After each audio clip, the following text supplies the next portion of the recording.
2. Good evening and welcome to the regularly scheduled meeting of the Mayor and City Council of the City of College Park. I'm Mayor Bianca Botley-Broom. It is 7:30 p.m. We have all council members present, council members Gay, Clay, Taylor, and Allen. So I will call the meeting to order at this time.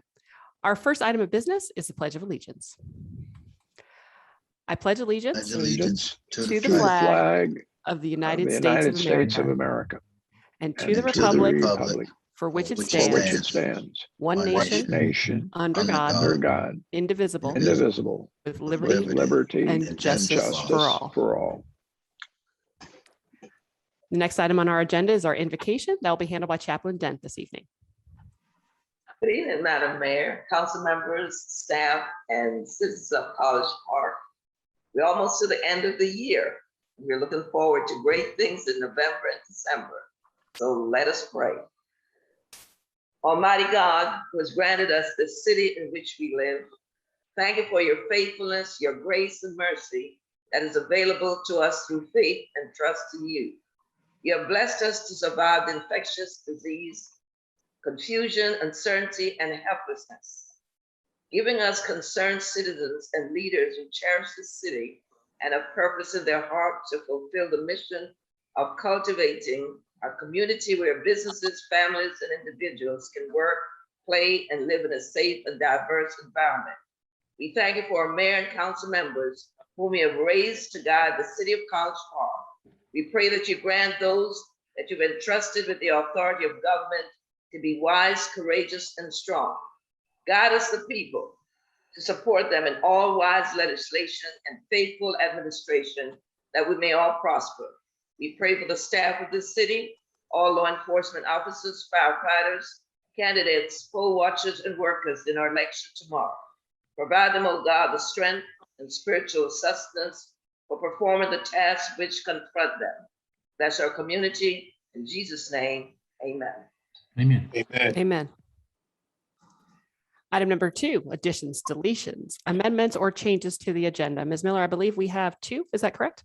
We do. We want to add a 4B, which is an amended declaration of local state of emergency.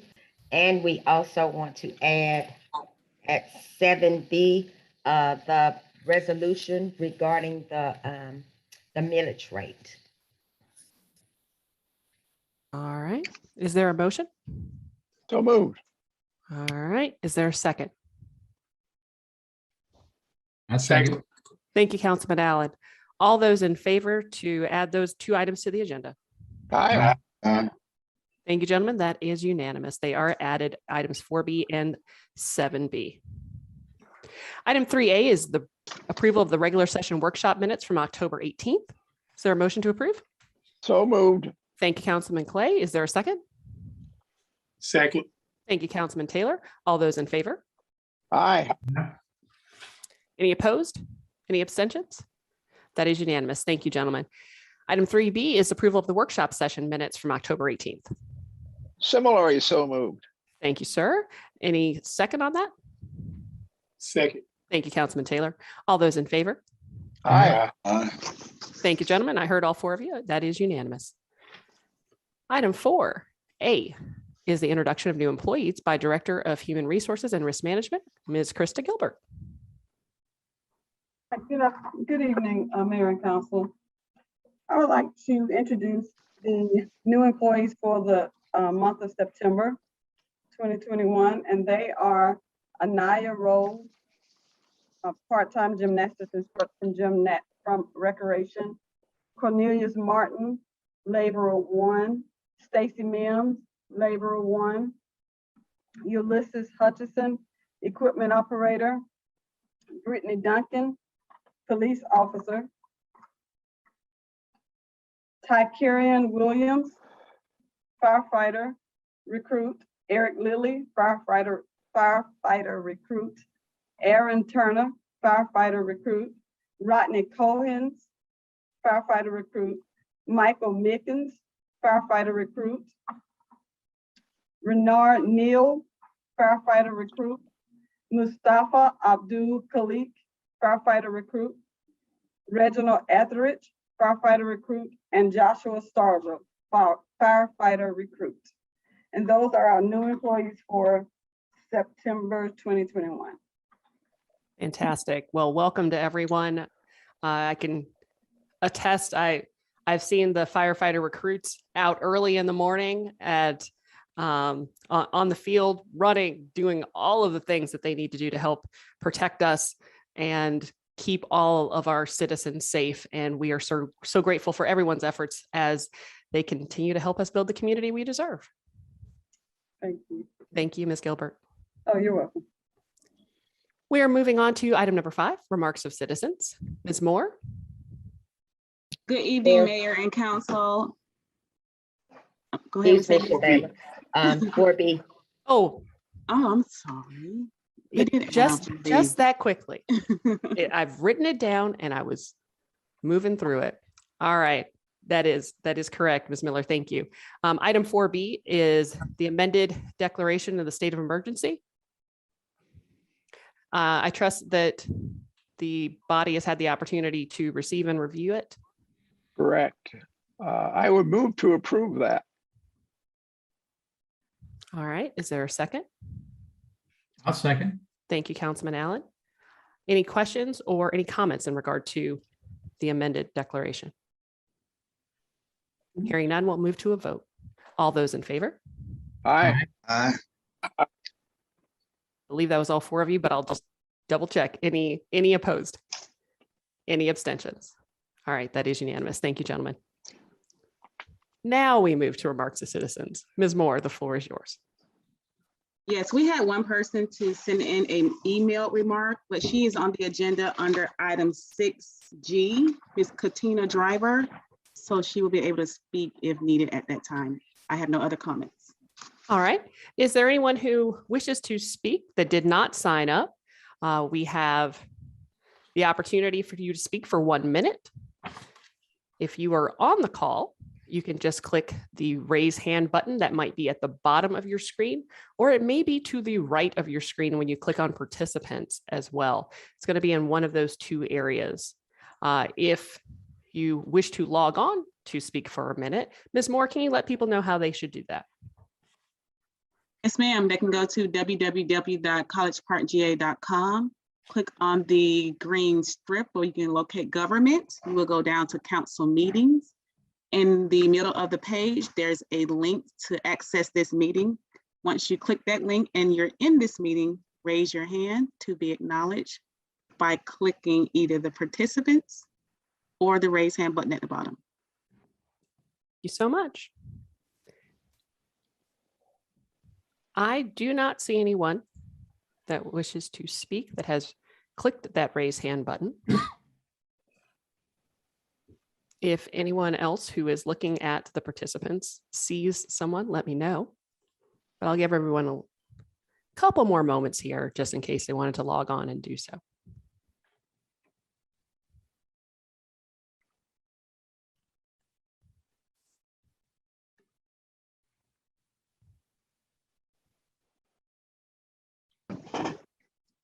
I don't see anyone either, Mayor. All right.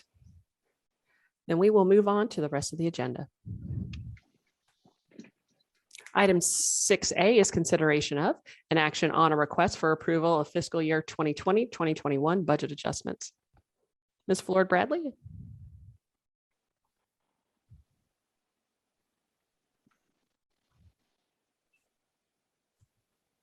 Good evening, Mayor. Yes, I am here. Sorry about that. Good evening.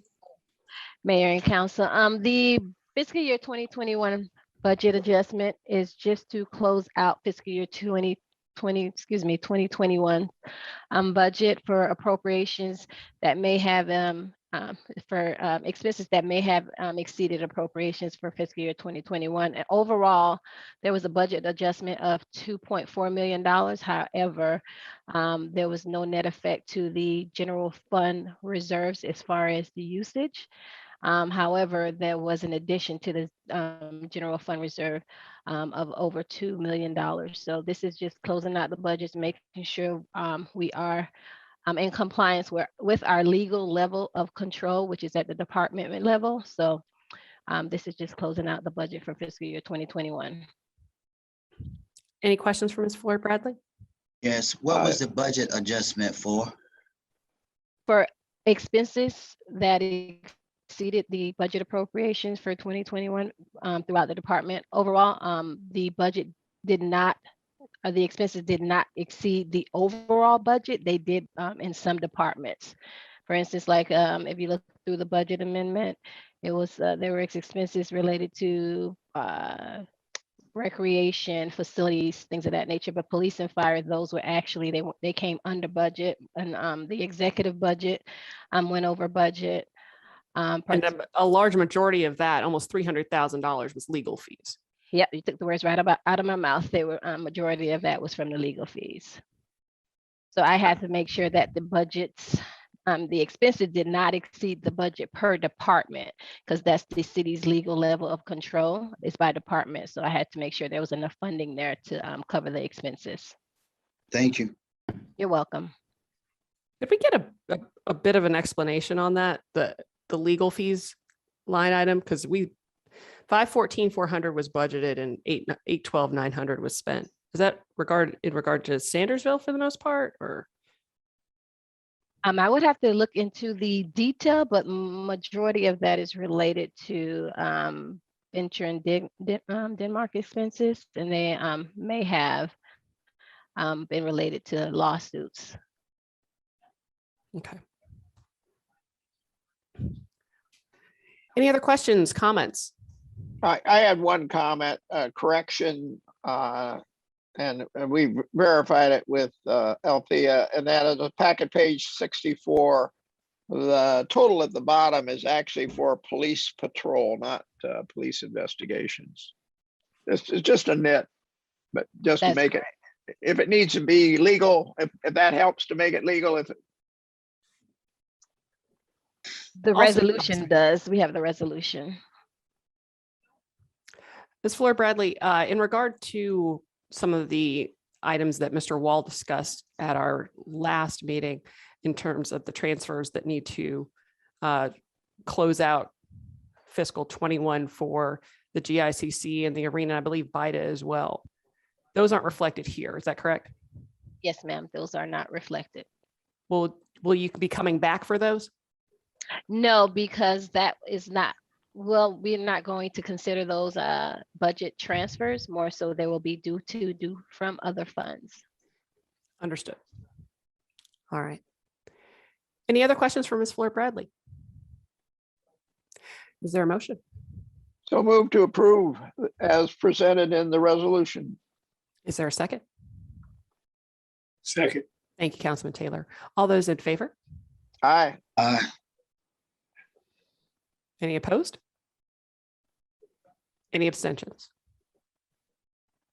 Councilman Allen, are you muted? I didn't hear you. No, I said Oh, yes. okay. All right. I think everyone said it so much in unison. I only heard two. All right. Okay. So there's no opposition, no abstentions. It passes unanimously. Thank you. So item 6B and 6C are discussion and update on the top 10 delinquent utility customer accounts and the top 10 delinquent property taxpayers. Any questions for Ms. Floyd Bradley on either of these issues? No questions for me. All right. Well, we will move forward on that to item 6D, which is the College Park Utility Assistance Grant Program update. Again, Ms. Floyd Bradley.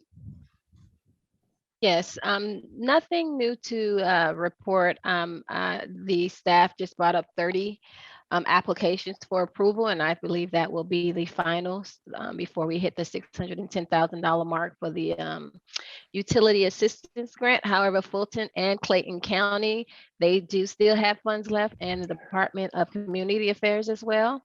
If you go to our city website at www.collegeparkga.com, click under the Utility Assistant Grant Program Update, and you will find the link to Fulton, Clayton, and the Department of Community Affairs. They are still awarding assistance for rental assistance and utility assistance. So please apply if you need assistance. All right. Any questions for Ms. Floyd Bradley on that information?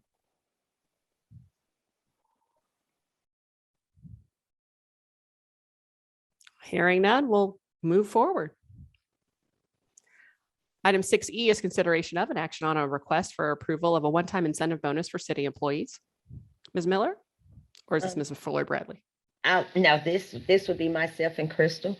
But Okay. in looking at our financial situation, we could not afford to give the employees a raise. So we thought to keep everyone motivated and to show them how much we appreciate them.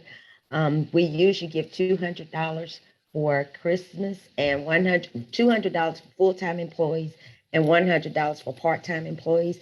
And this year we are requesting that we give them a one-time incentive bonus of $1,000 for each employee and $500 for part-time employees. And Will Ms. that take Miller- effect? I'm sorry. Go right ahead, Councilman Clay. Just when will it take effect then? We would issue the checks out the 1st of December, first week of December. And the source of this one-time incentive bonus? Ms. Ballard, I think is coming out of the ARPA funds. You are correct, Madam City Manager. It's coming out of which funds? The ARPA funds. The American Rescue Plan. Oh, okay. Well, I think it's richly deserved. I wish we could do more, but first quarter of this year results were not what we had hoped for. Anyhow, we've got a way to go yet. A way to Yes, go. sir. Indeed. Any other questions? I'm or going to move comments? to approve. Any other questions or comments from the body? Oh. All right. Councilman Gay, I see that you are muted and we're about to come up on a vote. I'll second it with a question. Okay. All right. Councilman you Clay just- moved. You seconded. ahead. All right. Go right ahead. I'm sorry. I apologize. I'm not aware of what the author fund, what the American Rescue Plan Fund, and what will be the balance of that fund, and what other eligible uses is it I'll let you go on, Mayor. Oh, I was gonna say if Ms. Fleur Bradley wants to hop in, I can start there. So for the first time ever, I believe, every city in America received direct funding from the American Rescue Plan that Congress passed earlier this year. I believe our allocation over the course of 2 years is $5.7 million. Is that correct? Correct. Yes, that's Okay. correct. So we have received half of that funding and expect to receive the second half of it next year. So some of that has gone toward, there are a number of ways in which Treasury guidelines have said that the funds can be used. It is a wide range of things. Given our particular situation with the challenges that we face with tourism, hospitality, travel, losses of $17 million plus for the arena and convention center and associated entities, going out on a limb to do projects is not really what we can afford at this time. There are a number of cities that are using it to boost pay for employees, but certainly given Mr. Wall's outlook for us based upon his presentation at our last workshop, we're as Councilman Clay said, we're not quite there yet. So it was a long answer to your question, Councilman Gay. I No, apologize. I mean, I didn't have any, I wasn't even aware of, so you put me on the right path of Okay. knowing, so that's fine. Thank you. Okay. All right. Any other questions? And can we add that the use of those funds will be to replace revenue that was lost during the pandemic? Okay, so we can replace revenue as well. Exactly, yes. And With the ARPA based- fund, with Yes. those that we received. Yeah. Okay, And And- this bonus for all the employees will cost us about $380,000. Any other questions or comments? Hearing none. We'll move to a vote. All those in favor? Aye. Any opposed? Any abstentions? Passes unanimously. Thank you, gentlemen. Item 6F, Consideration of an action on a request from Cpmsa for the hot toddy and wine addition to the tree trail to be held on the College Park Auditorium lawn, November 29th, 2021, from 6 to 8 p.m. Ms. Coakley. Good evening, Mayor and Council. With the success of the late wine stroll that we had recently, we decided to add an additional portion to our tree trail on the 29th. As you're aware, the rec center, they're doing the light up, and they have hot chocolate for everyone, and Cpmsa would like to have a warm cider with a little touch of something in it for the adults. And we were also going to offer anyone that has a commemorative wine stroll glass a free pour of wine as well. So that was the only addition we would like to add to that evening's event if the body approves. Any questions for Ms. Coakley? No, I thought the wine stroll was good and I moved to approve. I'll Thank you, second Councilman it. Allen. All right, thank you, Councilman Clay. I will say, Ms. Coakley, that I know that I said that we should do it every month. See, that was the same reaction she gave me when I said it last week. She laughed in my face, but I can take it. We're working on it, ma'am. It's just that you and the Main Street Association do such a great job of promoting this city. Thank you. Everything that you do is just top notch, and we couldn't be more grateful that you're highlighting our fantastic city. Yeah. All right, all those in favor? Aye. Aye. All right, I heard all four of you. That is unanimous. Thank you, gentlemen. Item 6G is consideration of an action on a request from Katina Driver of Angel Wings for the Missing Trafficked Homeless to host a Friendsgiving Road Race fundraiser. This is a one-time special event to be held on November 20th, 2021 from 8 a.m. to 2 p.m. Ms. Moore? Yes, ma'am. Good evening again. This is a request from Angel Wings, as you stated, and Ms. Katina Driver to host an event. A Friendsgiving road race, so it'll be like a walk-run situation. And she is on the call if you guys have any questions regarding her request. Thank you, Ms. Moore. Does anyone have any questions for Ms. Driver? Yeah, Well, I brought up one earlier today, and that was with the insurance. And you guys were looking into it. So do we have coverage for the event or not? What had been applied for, according to the insurance company, did not cover the event, the participants in the event. It only had covered the people that were staffing it. So have we worked that out? Shabela? No, we have not. The last email that I got was from Danielle stating that that they did have insurance, but it's not covering the actual event itself. So it needs to be amended or modified if this event is approved for tonight, to state that it is covering the entire event and not just the staff. But that insurance company indicated that they do not provide that kind of insurance. So they can't simply amend their policy, unless I read it wrong. They can't simply amend the policy. And I believe the insurance that we have gotten normally for events cover the whole thing. So it's a good cause. I'd like to see it approved, but I don't think we can approve it without the proper insurance. Councilman Allen? I had a question. It looked like you were going to be closing off, or they'll be running on Camp Creek Parkway. Part of it. So they would come down Herschel Road and make a right on Camp Creek and make another right on that side street of oh God, what's the name of the Global street? Gateway. Global Gateway, thank you. Global Gateway. So we would have to block off part of Camp Creek, Yes. one lane, and that's the same day that we're having the turkey giveaway. And that's the same Saturday before Thanksgiving, where a lot of people will be traveling. So it's going to be very, very busy on that day, and I worry about backing up traffic. I chose that specific part because there are several different back roads that people could take. And it's another reason why I did it that early in the morning, comparing it to other walk runs, like in Atlanta and busier areas. And I'm actually from that area. So I kind of mapped it out to make sure that there were back streets. It may be a little convenient for the early morning people, but there are different ways, like people can get to the airport, to Camp Creek.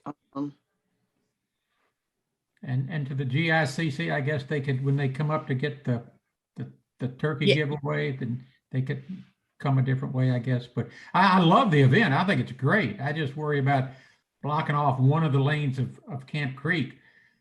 From what time? From 8 to 2? That's No, not 8 to 2, 8 to 11. 11 pushing it. So it's really, the walk is from 8 to 10. And I was just saying 11 just in case there are some stragglers, but it's really from 8 to 10. We're setting up 6 a.m. And then we'll be in the back of the park majority of the time. So we won't even have to close off the park, which is why I put it toward the back of the park where the parking lot is, where the firefighters practice, and also where they have hosted other events behind Phillips Park. Will we have to have people blocking off streets, or how will that work?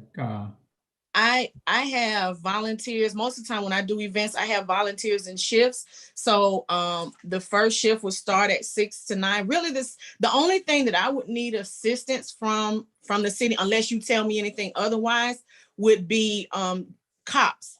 We do hire our own security as well, but of course we base it on what each city says we need. But if we needed cops, we have definitely put aside provisions for that, which I would want cops to be there. But our first shift starts at 6 to 9.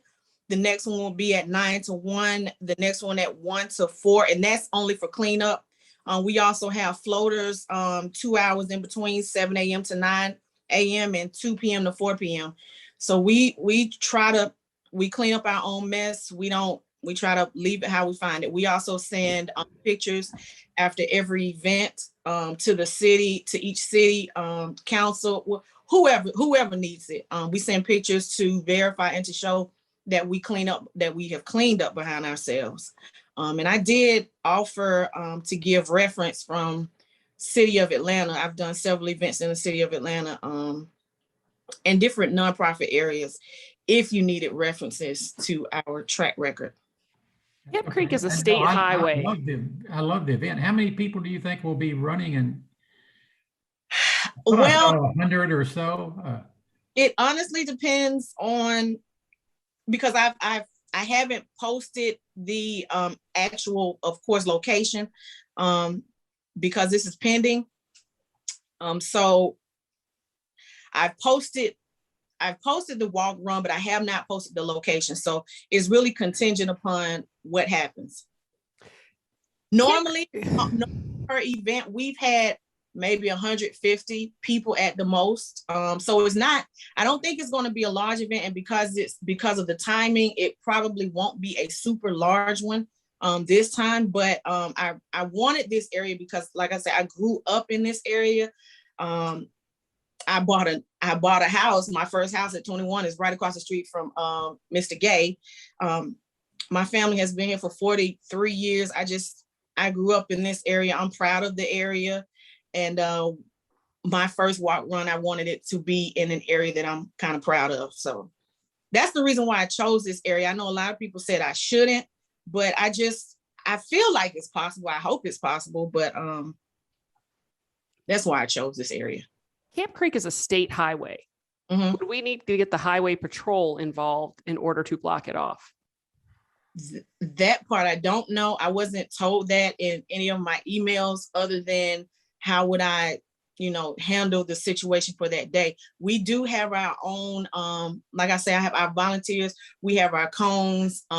Ms. Driver, hold on one second. I don't have the answer to that, and I don't think you have the answer to that, but our interim chief of police might. Yes, ma'am. We will need to get approval from the state to block off a roadway, and it will be the same for Main Street and Camp Creek. But our concern was Herschel Road with the hills and everything right there. It's a 2-lane street. People have to get into possibly the next lane of traffic trying to go around. Can I make a suggestion? Go right ahead, sir. I mean, I support it, whether it's on Camp Creek or 29, I don't know that process, but there was a lupus walk and they used the park. I don't know if that's a compromise, but I would like to offer that as a suggestion, brother, to make sure that your event do move forward. Right. And I support your event as well, even if we need to come together and maybe figure out another route that would be to your liking. Yeah, Especially with the insurance not being what we typically require, and some of the, I mean, I think Councilman Gay, you and Councilman Clay, we hear a lot about what's happening on Herschel Road and the drivers on Herschel Road and some of the dangers there. I certainly wouldn't want anything to happen but a great, outstanding event where everyone is safe.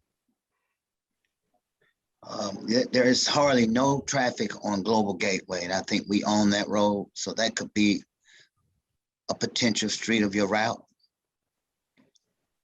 Just That is throwing that out. Global Gateway. It's long, there's no traffic. It can go up to the GICC and cross by the racetrack. It can go down by the GIC, come back around, cross back by the racetrack, come back around, and end up at the park or somewhere for a rally. That's just a suggestion. Any other questions for Mr. Driver? Any other comments? Well, again, speaking for myself, I can't vote for this unless the insurance policy covers the event the same way we have all other events covered of this type. And so if whoever makes the motion makes it such that that is required, and that's going to mean apparently going with a different insurance company than what they're using. I think they're using something called Thimble. I'd never heard of them before. They're a web-based insurance company. And they clearly stated that they don't cover it. So if the motion includes finding a policy that will cover the entire event, I'll vote for it. Otherwise, I won't vote for it. I'll So make a motion contingent that they find insurance that cover their event and that we find a route that we have the rights to. That's my motion.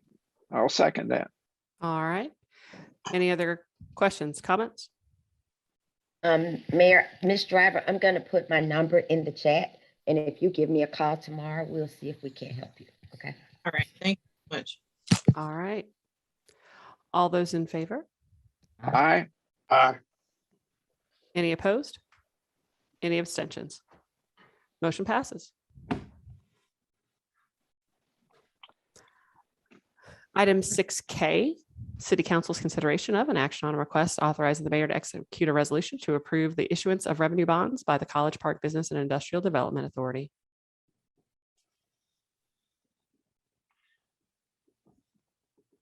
Mr. Jones. Good evening. Good evening. Yes, there's a project, a multifamily and mixed-use project located at 5391 West Fayetteville Road. It goes by the name of the Summersby Project.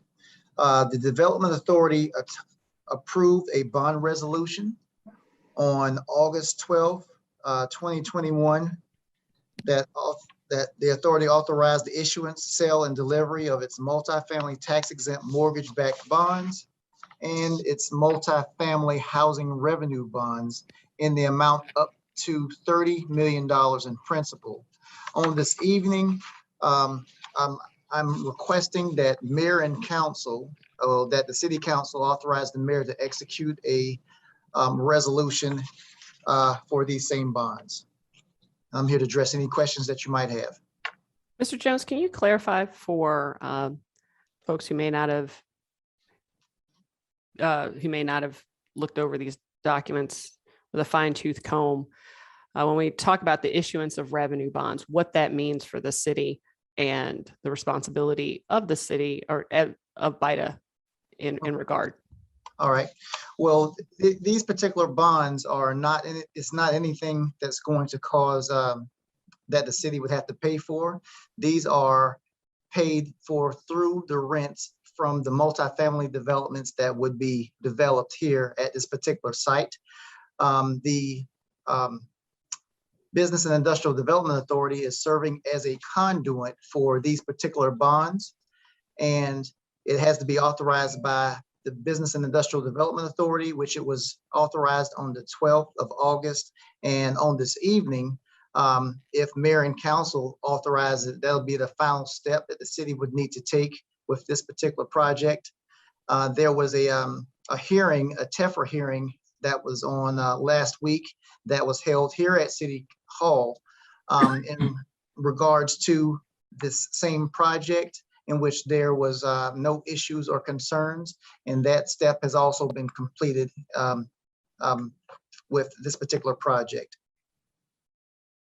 Any other questions for Mr. Jones? Yes, ma'am. Councilman, go right ahead. I have 3 quick questions. Yes, sir. What liability, if any, does the city face in the case of default of the project?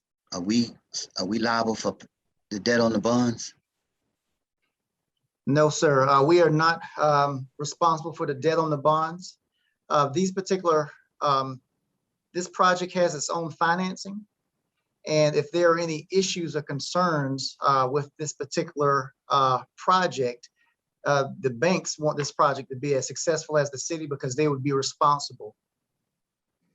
So in the case of default, the bond issuing don't have to pay the debt?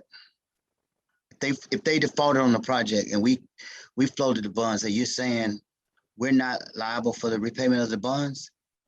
Or are you saying yes or no? No, we are not All right. responsible.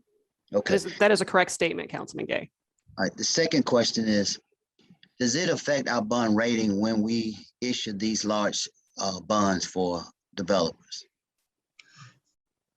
The answer to that, and this is the answer that I received from Ed Wall, our financial advisor, is that this particular bond requires that it's, and Mayor, correct me if I'm wrong, because I'm not sure of the legal terms. Mr. Denmark's on the line. He's the lawyer. He's the city lawyer.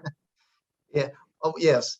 But they have to be high rated, I guess, a high rated, I guess, project. And this particular project, since it's rated so high that I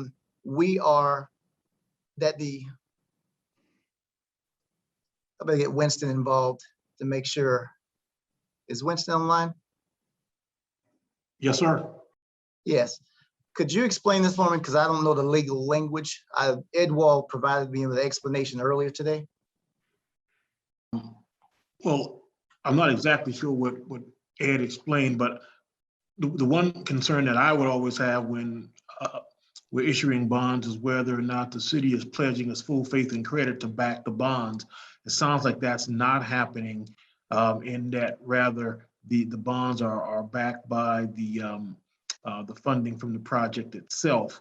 And so the city of College Park would not be the bond issuer, so it would certainly not affect the city's bond rating. It sounds like BIDA is going to issue the bonds. And so the only question I would have about that is, since BIDA has the authority to issue these bonds, is the city consenting? I guess I don't understand why the city is consenting when BIDA can certainly issue the bonds on its own.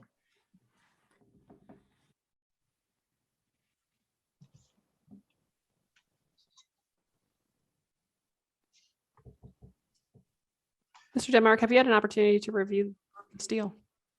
No, ma'am, I have not.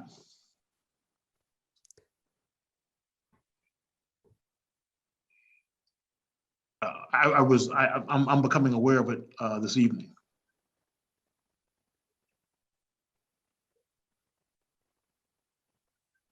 Yeah, the city's attorney's office was in the routing table for this particular item.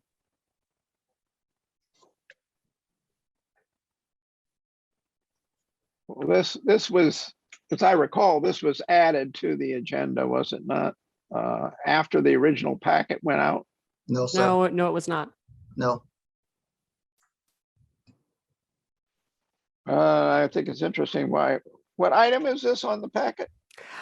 This is item 6. I think we actually skipped ahead a little bit. But Oh, this is okay, well item, then that, this is item 6K. Yes. okay, so we jumped to 6K. We did for jump. some- We're gonna go back. We had some slide issues. So we will go back to H, I, and J momentarily. Yeah, that's my bad. I'm sorry. Lots of 6s. Mayor, I had a third question, this real Yes, brief. sir. What other project has the city issued bonds for of this size?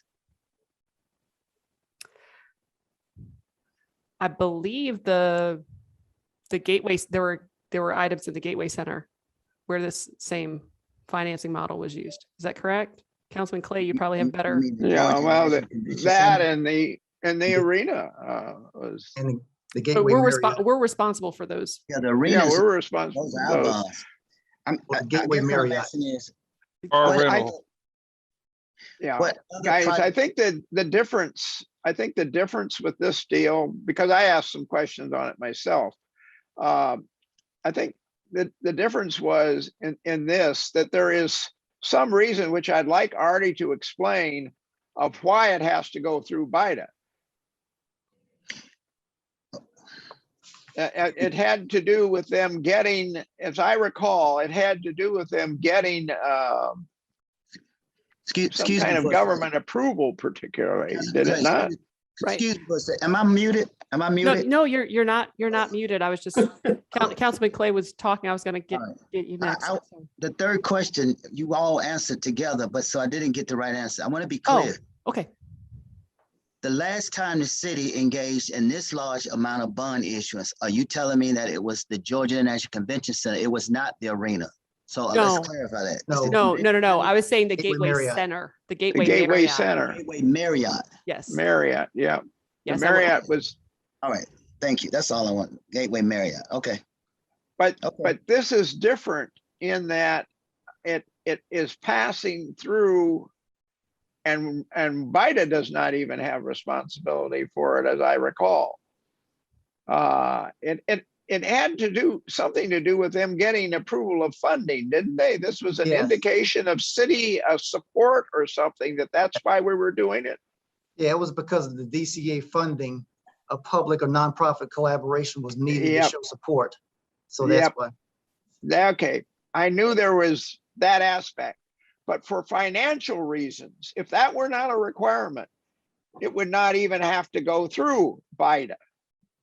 And that's, I think, the key point of the thing, that it's only passing through BIDA, not to take it off the tax rolls like the Marriott was, for example, with pilot bonds and what have you, or pilot payments, but rather it is to show the support of the city so that they could get government funding or whatever with regard to it. That's the way I remembered it.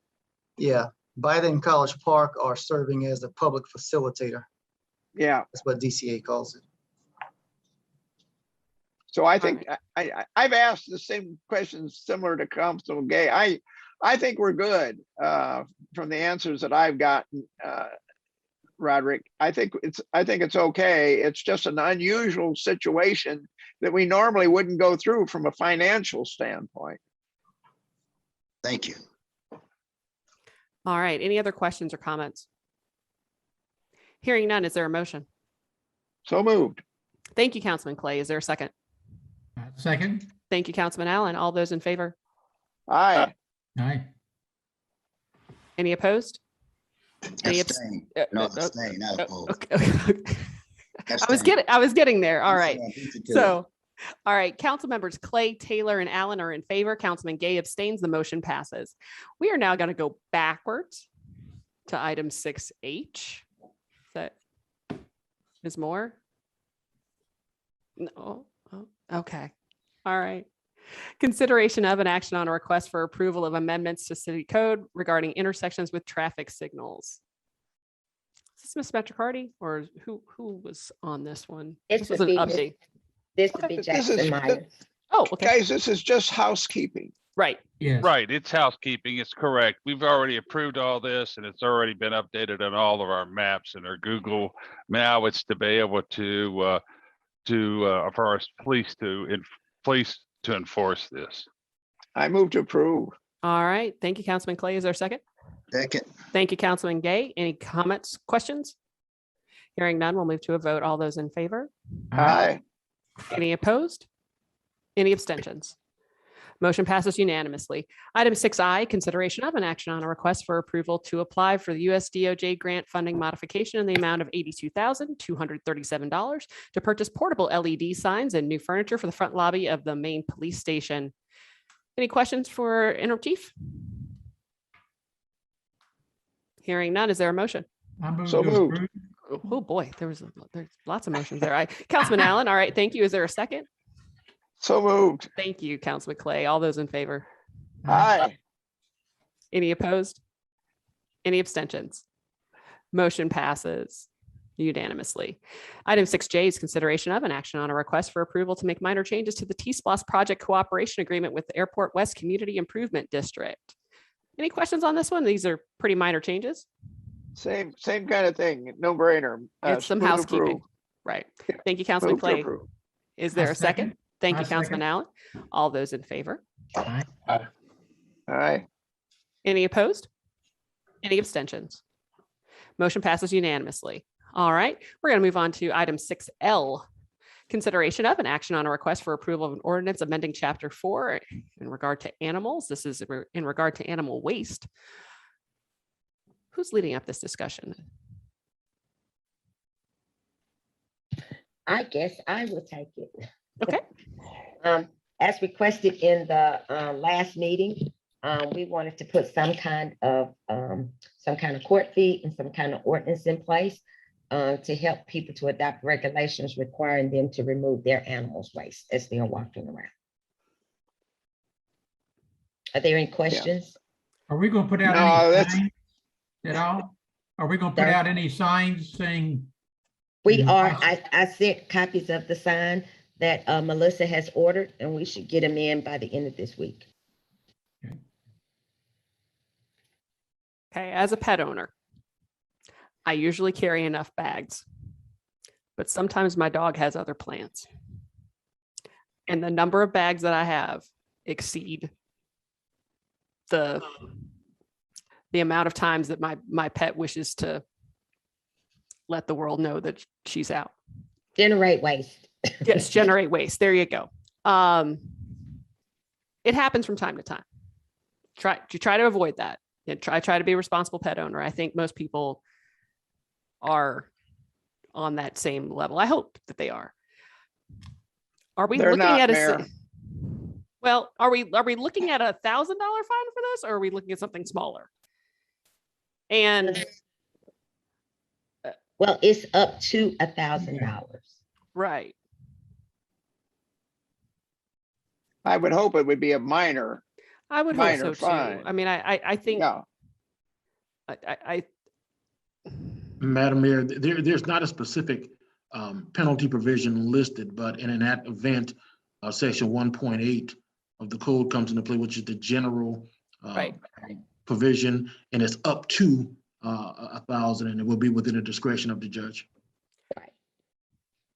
Does the council feel strongly that there should be a lower ceiling for this?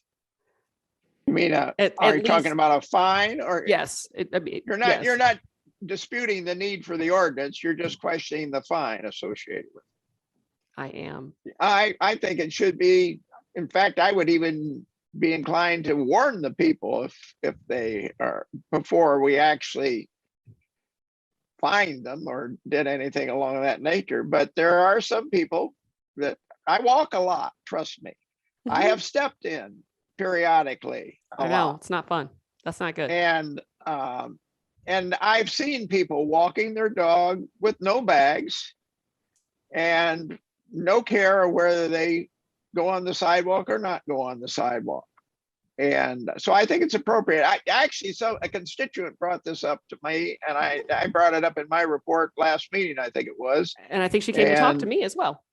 Yeah, and it was okay. I support it. I just don't think it should be a monumental fine. I think we want to send a message to people Right. that we care about that. Right. I got a question. Yes, sir. Who gonna be responsible for policing this? How would these work? Enforcement, always a great question. It would either be the police department or it could be code enforcement. I'm think the not key against it. I'm not against it. I just don't think we're gonna be able to do this. We're not gonna be able to police this. I don't think so. I think the key word is up to, and you know, at the discretion of the judge, and they might say you go out and pick up trash and other things for, you know, X amount of hours. But I agree with the mayor. The dogs, our dogs used to, we'd have to come back and get bags and then go back. And I don't know how many people would do that, but I think we need to send a message to everybody to, you know, pick up after your dog I agree. or pet. I whatever. got one more question. Yes, sir. Okay, I know we had some type of ordinance or something like that for us in our parks, because they used to have the little doggy bags in the park. But I'm just thinking like a person just walking down the street. And a lot of people walk their dogs. Let's say if I'm walking down the street and I let my dog use the bathroom and I keep going. And if the code enforcement see me, if they don't take a picture, or how can you prove, you know what I mean? How can we prove that my dog done it? I'm not against it. I'm just saying that if we're gonna do this, we gotta have a plan on making it happen. If a person go to court, the judge throw it out, what you gotta wait the second, third time before they pay. Somebody get caught red-handed, do they pay the first time? I think maybe. Well, I, a lot I of kinda people think- have Ring doorbell cameras these days. Well, you know, I think that in talking with, and I believe Councilman Clay, we're talking with the same constituent, that there are sort of habitual offenders Amen. that are, and I think she lives next to a lot that's like a double lot or something of that nature, and people just kind of let their dogs come and do what they will. And so I think that's a very different situation than, you know, Councilman Allen's dogs or my dogs, and you just run out of bags kind of thing. I mean, I went to the vet last week and took three bags, and I was short. It's like a third of a mile walk. But I do think that there should be a ceiling on the fines that is less than $1,000. Like perhaps there's a tiered thing. Like when we were talking about the mask ordinance, we said the first time you get a warning, the second time it's like 25 or 50, and then it's 100 or something like that. Yeah, I think that's reasonable. Okay, we can make those changes. I think we just need to send a message. I you know. agree. And I think that we need to communicate that we need to keep College Park beautiful, right? Yeah, And well, this is it's part of the Keep- way. That's part Exactly, of the it's way. part of the Keep Beautiful program. Right. That's right. There was one other article that on packet page 260, the heading is incorrect on the ordinance. It talks about signals as opposed to pets. That's been fixed. I brought that up earlier and it's been fixed. All right. So do we want to add that portion and have it come back for the meeting on the 15th, or do you want to go ahead and run with it and just have it added later? Or do you want Have it. Just approve it and have it added. Can we agree on what? Agree on 200 or Yeah, or the something, ceiling. and then let's just move on. Okay. Yeah, I don't think the ceiling needs to be real high. It's more sending a message, right? Right. So we can add the fine. $150. How's that? Fine shall not exceed $150. Right. And the first offense is 25. All right. So are you making a motion to approve with those amendments? The first Yes. offense is 25 and the fine shall not exceed $125. I was at 150, but I'll Oh, go with I'm sorry. 150. 150. Yeah. Fine shall not exceed $150. The first offense would be 25. Right. Okay. So that is your motion. That's my motion. All right. Is there a second? I'll Second. second. Thank you, Councilman Taylor. Any questions, comments? All right. All those in favor? Aye. Heard all four of you there. That passes unanimously. Thank you, gentlemen. We've got a discussion and an update on the Finding the Flint Headwaters project. Ms. Hall Garrison. Hello, thank you, Mayor and Council. I wanted to come this evening just to provide a brief update on the Finding the Flint Headwaters project. For those who are not as familiar with the project, we have been working collaboratively since 2017 with Finding the Flint, as well as the Conservation Fund, to assist in acquiring the property of 7.8 acres of stormwater drainage property from MARTA. We did receive an announcement in March of this year that MARTA did agree at that time to sell the property. Unfortunately, though, I will advise Mayor and Council that we were updated back in September that the property is actually tied into some bond financing.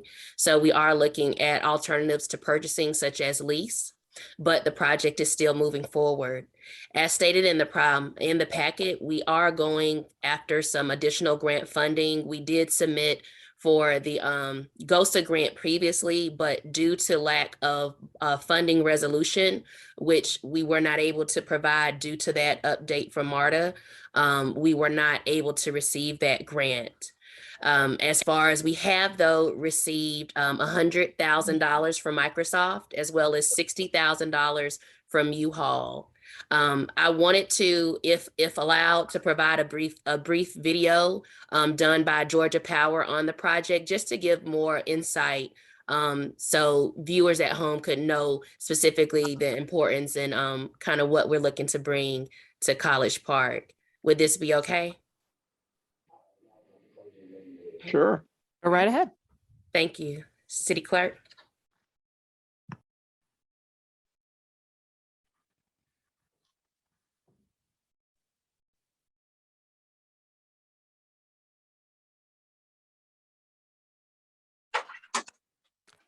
Looks like we're having issues with the audio, though. Yeah, I'm not so sure about this video anymore. Yes, no problem. I'll try to get communications as far as to see if we can maybe put a link available on the website or through the social media, but I'll just talk kind of through some of the video. As far as this project, I did provide in your packet basically an overview of what was selected and what was requested by citizens during our charrettes, as well as what is planned for the park. I do have an image of the phase 1 available as well, if there's any questions or comments.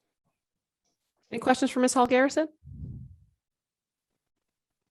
Hearing none, we will go ahead and move forward. Thank you so much for the update. It is a really exciting project, and I think it'll be transformative for the entire region.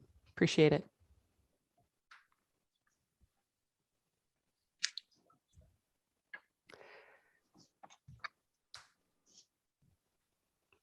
Ms. Moore, I lean on you. I am attempting to share my screen again. All right, I appreciate it because I'm at a different part of the agenda. So if I lose my spot, then I can you guys see my screen? Yes, ma'am. Sure can. Okay. All right. So we're on to the next page. We finally got to number 7. We're in public hearings. And tonight we have a public hearing to receive comments on the final adoption of the proposed millage rate for fiscal year 2021-2022. This is the final of 3 public hearings. scheduled to receive public comments. Ms. Moore, can you tell people how they can participate in the public hearing? Yes, ma'am. They can go to www.collegeparkga.com. In the top green strip, you're going to click on government and go down to council meetings. In the middle of the page, there's a link for this meeting. Click on that link to access this meeting. Once you're in the meeting, you will need to raise your hand to be acknowledged. And that's how you get in the meeting. All right. While we are waiting here to see if there's anyone who wishes to speak at the public hearing, want to make sure I give people time and the opportunity to log on to do so. Ms. Flor Bradley, or is Mr. Latona on? I'm not sure who would want to speak on this. Miss Bradley had to log out and log back in. She was having computer issues. All right, Mr. Latona is here. I don't want, hi. I am here. Good evening, Mayor and council Good evening. members. How are you? Good, thank you. Great. So our millage rate is not increasing this year, correct? That is correct. It is staying at 12.619, correct? Yes. All right. And so I think it's been at that rate since 2012, I 2012. believe. 2012. 2012, All right. yes. Right. So we are on year 9 of that. And state law requires us to publish it as an increase because of the increase in property values, correct? Yes, the calculation involving the rollback, and it requires us to advertise it as an increase, although we haven't changed our value Got it. since 2012. All right. I appreciate it. All right. Well, it looks like, okay. All right. We have at least one person who wants to speak at the public hearing. And so at this time, unless there's any comments from council, questions, comments from council? I'll make comment after the public hearing. All right. Fair enough. Well, at this time, I'll declare the public hearing open. And Mr. Duke, you are free to speak. I think, does he need to be transferred over as a panelist, or can he speak from there?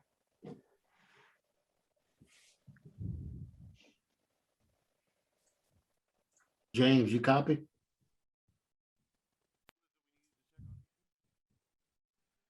Hey, who is it we needed to move over one more time there? John Duke. John Duke. There he is. I see him. Okay. He should be coming over as a panelist now. All right.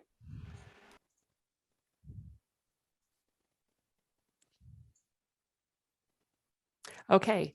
Mr. Duke, you should be able to go ahead and unmute and feel free to speak.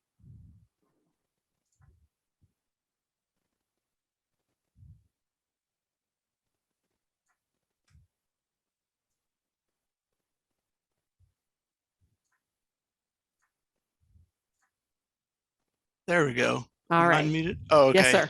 We can hear you. Yeah.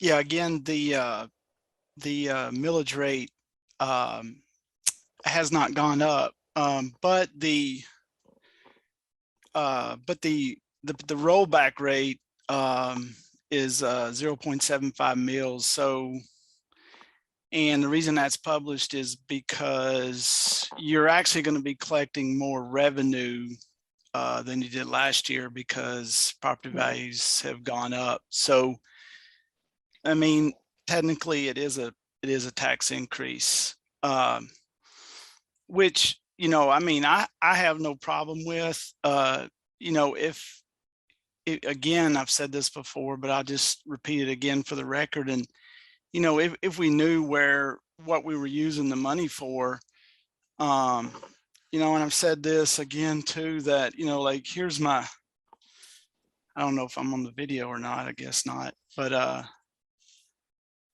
you know, like, you know, we pay for most of all of our services through our power bills and everything, but the 0.75 mil rollback rate, that equates to somewhere, and it kind of varies because, you know, I don't know what the discount is on business property. I know my house is discounted, you know, down to 40% of the fair market value on the, as listed by Fulton County. But So the 0.75 mil rollback rate is somewhere between an extra $500,000. It could be as high as $1 million. It's probably not actually.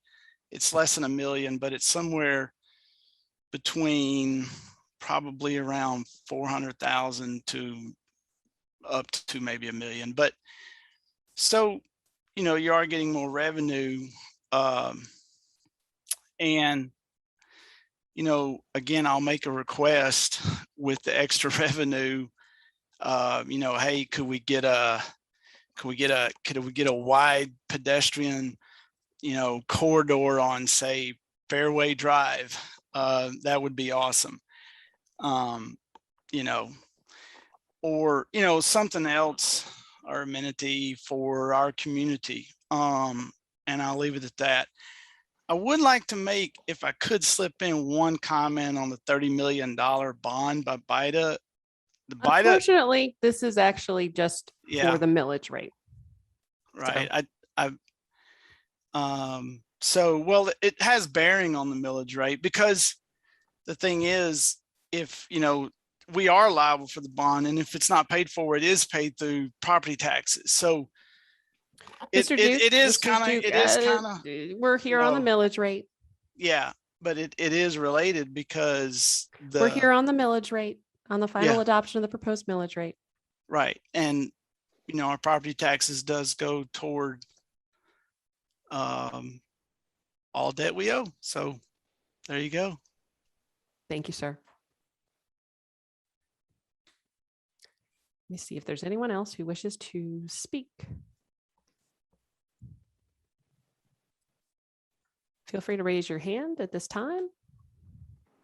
That raise hand button is going to either be at the bottom of your screen, or if you click the participants button, it might be on the side as well.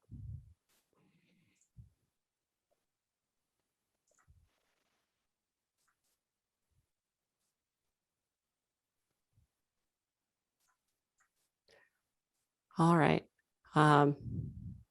Everyone who backs me up here, I don't see anyone else with their hands raised. Nope, I think you're good, Mayor. All right. At this time, I will declare the public hearing closed. Councilman Clay? Yeah, I just wanted to make a couple comments. When we set the millage rate and agreed that we did not want to raise it, that was before we had seen the first quarter fiscal year financials for fiscal year 2022.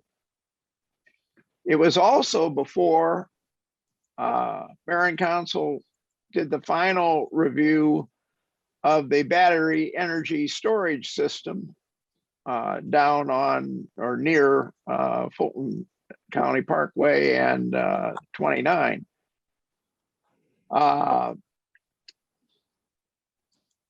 We can't change the millage rate. Contrary to Mr. Duke, I'd be inclined to increase the millage rate, but we can't. We're too far down the pike on the existing millage rate. But I would say to the citizens that based on the performance in the first quarter, if that continues, and if we have another variant of COVID coming, I think we're going to end up having to raise the millage rate. And we have not, and like I say, we did turn down $4 million a year from the battery energy storage system for reasons, concerns over, I'm not going to re-litigate that issue, but I think we're going to have a millage rate increase unless something dramatically changes with our financials over the next year. That's just my observation. And the reason I'm bringing it up is because I don't want it to be a big surprise if I make that argument next year. Thank you, sir. Any other comments? All right, hearing none. We have moved on past that. Item 7B is a resolution regarding the millage rate. Is there a motion to adopt that resolution? I move to approve. All right. Thank you, Councilman Clay. Is there a second? A second. Thank you, Councilman Allen. Any comments, questions? Hearing none, we'll move forward to a vote. All those in favor? Aye. Any opposed? Any abstentions? Thank you, gentlemen. That passes unanimously. Item 7C, public hearing for review of the final development plan for 6 West Residential. All right, so we've got another public hearing. Ms. Moore, can you let people know how they can participate? Yes, ma'am. You can head over to www.collegeparkga.com. In the top green stripe, you're going to click on government and go down to council meetings. In the middle of the page, there's a link to access this meeting. Once you click that link and you're in this meeting, you're going to raise your hand to be acknowledged and you can leave your comment. Thank you, Ms. Moore. Ms. Washington, can you give us a little background on this one? Yeah, of course. So this is part of the 6 West, overall 6 West development that we zoned plan development, PD, earlier in, it was actually July of 2020.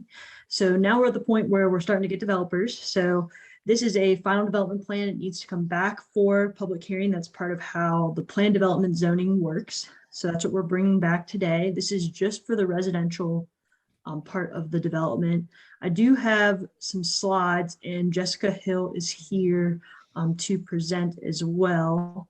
Shavela, if I can share, or I don't think you have them, do you?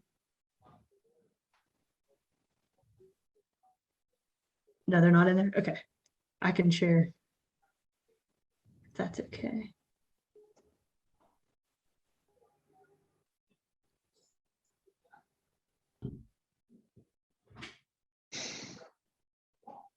Oh, maybe I can't share. Just kidding. James, can you let me share? Or Here now. thank you. Okay, so here we go. And this is Jessica Hill is here to we'll walk through this. Jessica, if you want to jump in. Sure. Good evening, Madam Mayor, members of council. My name is Jessica Hill. I represent Southeast Capital, who is the proposed developer of this property. I'm joined tonight by Kim Robinson and Jay Clark with Southeast Capital, as well as our civil engineer, Dylan Lee. As Ms. Washington indicated, this is just under 60 acres of the 311 acres that is part of 6 West. This is the only solely residential development within the project. The development was approved for a combination of single family homes, townhomes, and multifamily. And that is what is being proposed here. There are 69 single family homes, 117 townhomes, and 260 multifamily rental units for a total of 445 residential units.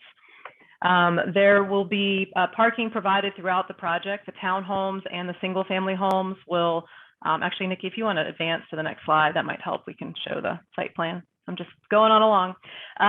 The townhomes and single family homes will each have 2-car garages.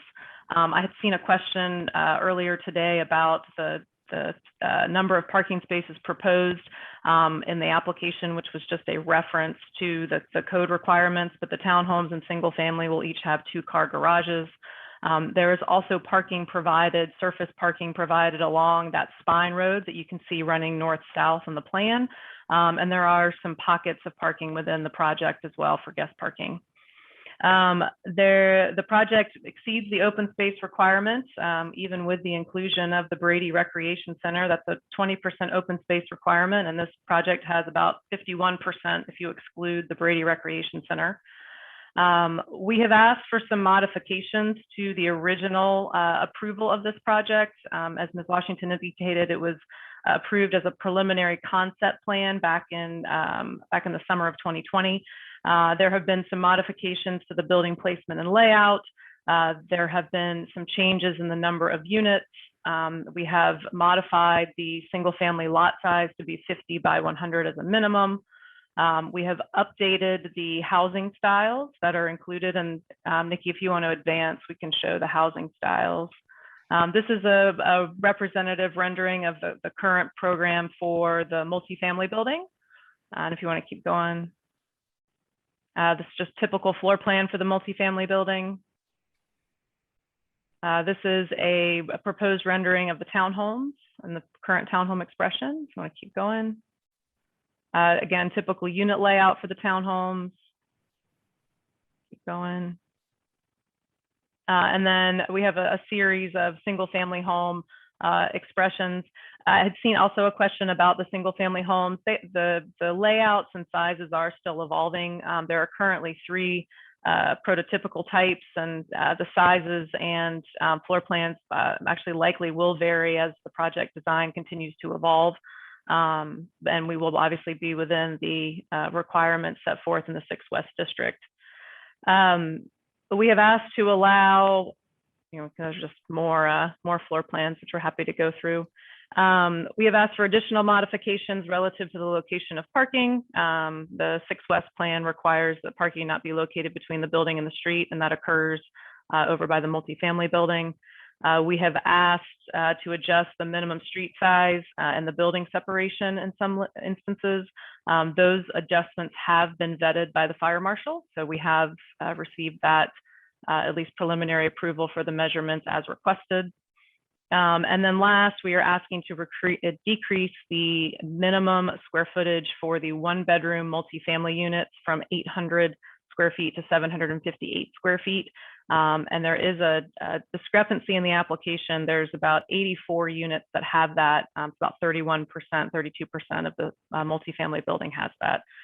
Overall, the multifamily building or buildings have an average of over 1,000 square feet. So we exceed the minimum, but again, are asking for that slightly smaller and more attainable unit. We have been working with the city staff on the application and are hopeful that you will approve this final development modification tonight, and are happy to answer any questions that I may not have addressed in my presentation. All right, thank you. Questions for Ms. Hill? I got one question, and I mentioned it to Nikki today. On your site plan, can you go back to, and I think it's your building 5,000, which is kind of like at 2 o'clock. Yes, your back one on the right side. All the other buildings, if there's a fire truck can get down to the front, but it looks like there's going to be some apartments on the back side, and I didn't know how a fire truck would get back to the back side. I'm going to let Dylan Lee, our civil engineer, answer that question. I don't know if he has been promoted as a panelist. His name is Dylan Lee. I did see him on there earlier. Those are apartments on the back side, or not apartments, excuse me, multifamily homes on the back side? Yes, they are. The lower right corner of the Right. site plan is all, the ones that look like little boxes are all multifamily. Right, and I can see a fire truck, and they're 3 stories, so you're going to have to bring a hook and ladder to get to the 3rd story. And I don't know how you get to the ones in the middle, in the back. Yeah. Just a question. Dylan, would you mind answering that for us? Maybe. I think he's been transferred over, so. You guys hear me by chance? Oh, yes, sir. We there sure you can. are. 1 second. I had audio. Go, we can hear you, Mr. Lee. Go right ahead. We could hear you. All right. To answer your question about the fire truck access. So just from a code perspective, not speaking to your question of how they're going to do it. The International Fire Code does ask us to provide aerial access road to all buildings in front of one side of the building. In this case here for that building 5,000, that front drive aisle is what would be required that they use for aerial apparatus. So they can pull up to there and then use that truck to service the building both front and back. That's required for any building over 30 feet in height. So to your point, they wouldn't be able to get a truck back behind it, but allowing that front drive aisle for them to park there and set their outriggers how they need to, they would be able to access that building for fire safety. And the fire marshal feels that's okay, or? He didn't voice any concerns when we spoke. I see Chief Elmore. I didn't know if he had a comment. I just don't know. I'm not a fireman and I don't know I do. how far the truck will reach, so. I do. Councilman Allen, we carry approximately 2,500 feet of hose on our trucks, so we could get around the back if we have to, along with our ladder trucks. We do have two 100-foot ladder truck and one 75-foot ladder truck. But like I said, we do carry over 2,000 feet of hose on each apparatus. So we could get to it if we have to. So they could get around and get up to the 3rd floor. Okay. Yes. I just didn't see how they were going to do that. I following up on that, if you have to rescue someone from an upstairs window, how do you do that? I mean, do you actually plan on being able to drive a ladder truck back there? Because there's an issue potentially with grade, isn't there? Is that level ground behind that building? If it's level ground, we should be able to. We have ground ladders that could probably reach the 3rd floor. But other than that, if it's not level, we would have to do our best to access it through the front of the apartment. Well, I don't know whether those are contour lines or not back there, but assuming they. The lines that are showing back there, if I may, are the stream buffer lines. Okay, so we don't really have. I think one of the drawings does show actual contour, but that may not on that one, I guess. I don't know. I think Councilman Allen brings up a valid concern.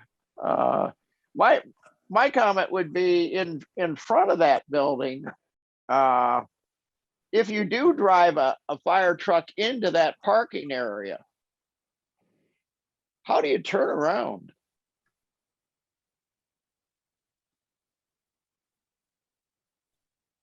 And speak in here to both those questions, one about the topography in the back and the turnaround. So the site does slope away from the building on the back side. However, we do grade out a shoulder for people to access behind there, whether it's 10 foot, 15 feet, however much, we speak in cross slope that allows pedestrian access, things like that without standing on the back of a hill.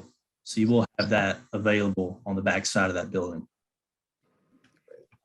As far as turnarounds go, fire truck will be able to make fire maneuvers and swing around all of the turning radii that you see in front of 5,000. So if they pull up in front of it, they can head east and loop around in front of building 4,000 or vice versa.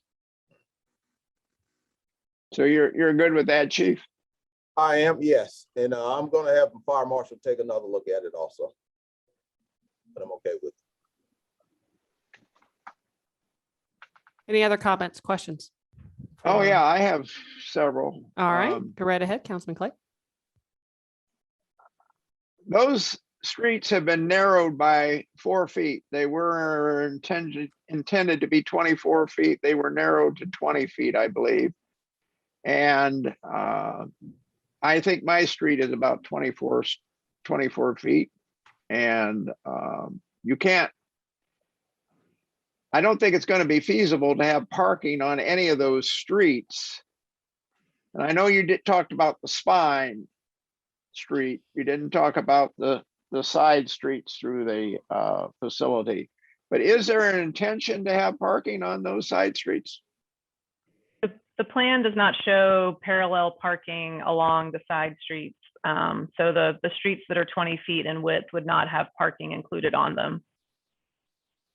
Okay, so they will be marked no parking, and parking will not be allowed on those streets. Hey, Jessica, everybody good with that?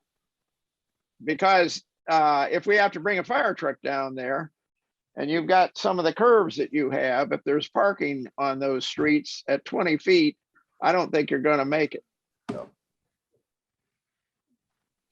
Just to clarify real quick, the only streets that are 20 feet wide are the interior roads for the townhome units.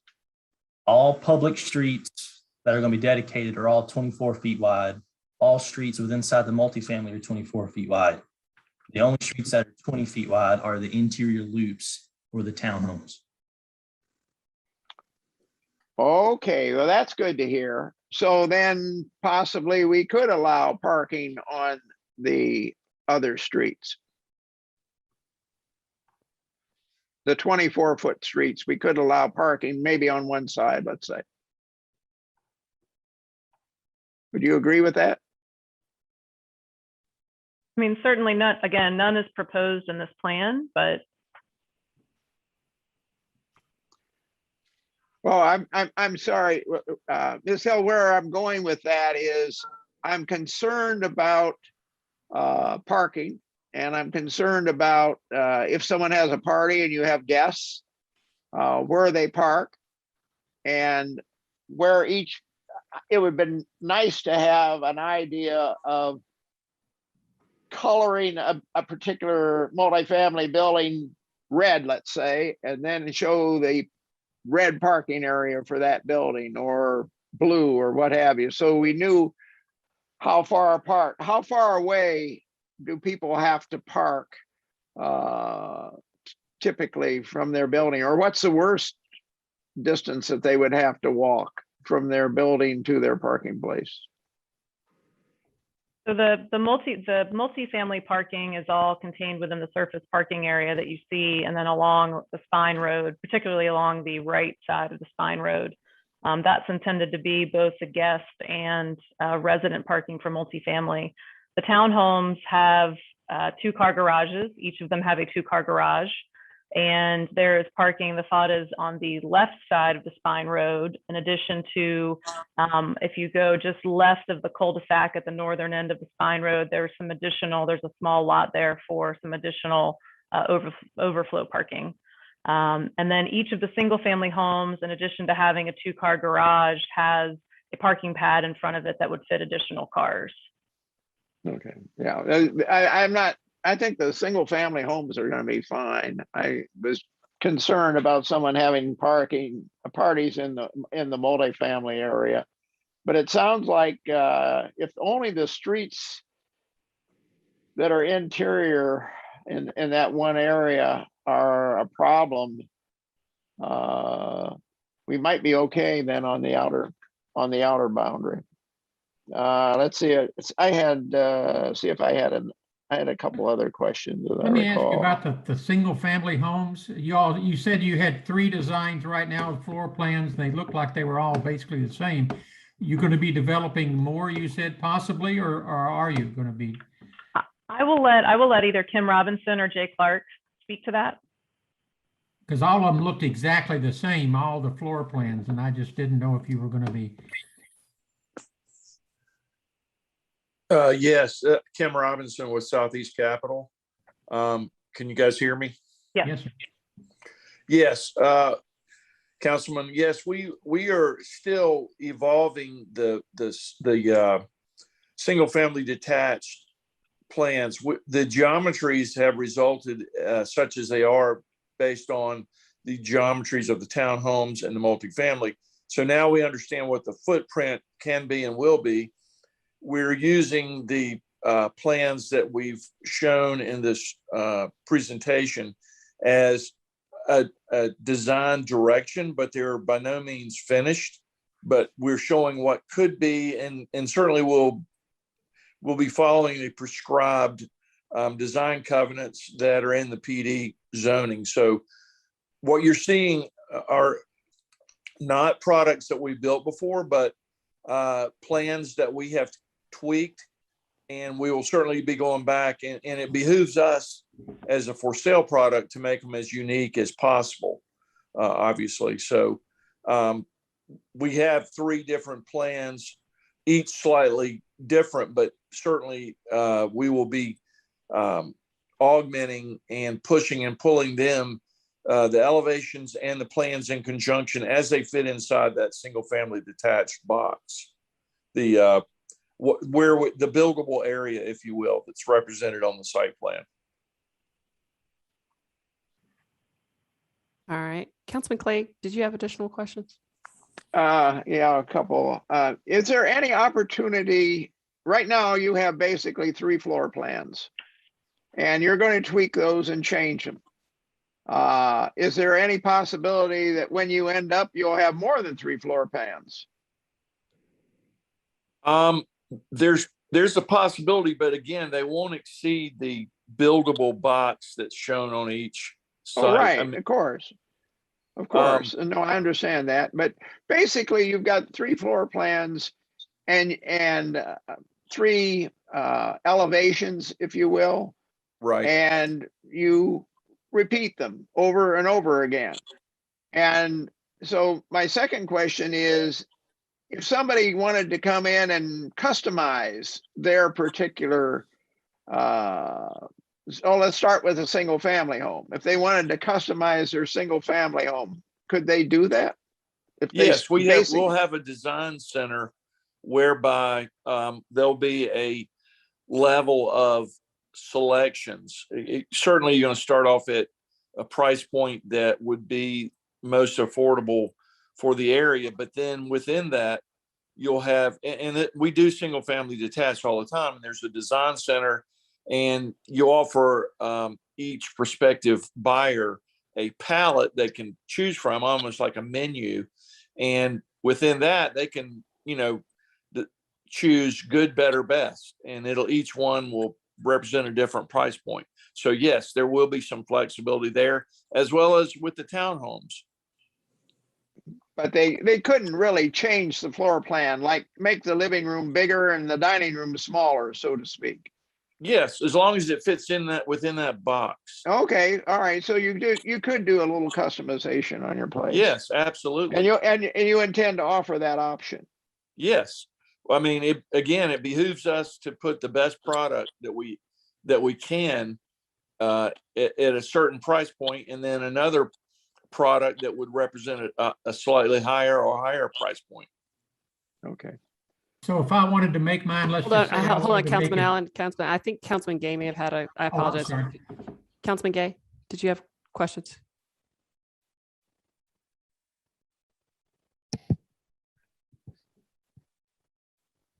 Councilman Gay? I'm sorry, there's some. No, I didn't have a question. Thank you for acknowledging me. Okay. All right. Councilman Allen, go right ahead. I'm in the same idea that Councilman McClay mentioned. If I wanted to, let's say I wanted to make the outside brick, I could do that for an extra cost and make it look a little bit different and so forth. Correct. Okay. I just didn't want it to look like cookie cutter houses. No, kind of. right. Usually the process is we have pre-sales, and you start off, we'll certainly do some spec houses that generate interest, but from there we gauge, what is the most popular choice. I mean, we just finished up several single family detached communities, different areas of the city, and you during the pre-sale you say, which of these packages do you like? And they could be hardy siding, it could be more brick, certainly the exterior finishes would again fall within the prescription of what what the PD calls for. But yes, there will be flexibility. I mean, that's, again, I go back to, we're business people. We're looking to sell these houses. And obviously if they're not unique to a certain extent, the velocity of our sales would be encumbered. Thank you. I really appreciate you answering the questions and talking to them. It's very helpful. Thank you. All right. Thank Any you, other certainly. Sorry to jump in there. Any other questions, comments from the body? Yes. Go ahead, Councilman Taylor. Yes, I want to know with the single family home and the townhomes, what's the starting price point for both of those? Yeah, we haven't established that yet, but again, we have commissioned a market study that will, at the end of that, it'll tell us who our customers are likely to be, our buyers, and what our price point should be set at based on, vis-a-vis obviously price points across College Park. So to answer the question, I can't answer the question. It's hard to say at this point, but it's certainly it's directly connected, and it's a symbiotic relationship between what the market wants and what we can produce. So it won't be out of the price range of who we project to be the end buyers. I mean, again, we're business people. We want to sell these things. Okay, thank you. All right. I had one more. I see a picture of a pool in here, and I was trying to figure out where that was going to be. Well, there's a pool for the multifamily asset, and Dylan, you may have to jump in. Do we have a pool for the townhome, or is it? I can't remember. We've had. Yeah, it's about the roundabout. Correct. Yeah, we have community space designated at the townhome component. Correct. Right there. Oh, okay. So we'll have a pool at the multifamily, and we'll have a pool for the in the townhome vicinity. Okay, and presumably if you're in a single family home, you could, through the homeowners association, you could visit those pools? Yes, I'm sure we'll construct and draft the HOA docs that would include that situation. Yes. So, but you are planning to have a pool there. I didn't see anything that said pool. I know I could figure out where it ought to go if it. Oh, there it went. Okay, I beg your pardon. I see it now. Okay, I'm good. All right. Anyone else have any other questions or comments? All right. Hearing none.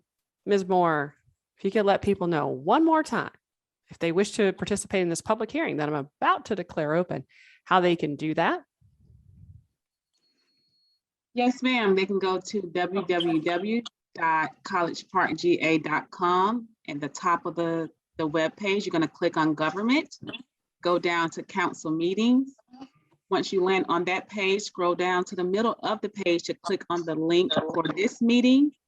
Once you're in this meeting, you can raise your hand to be acknowledged to leave your public comment.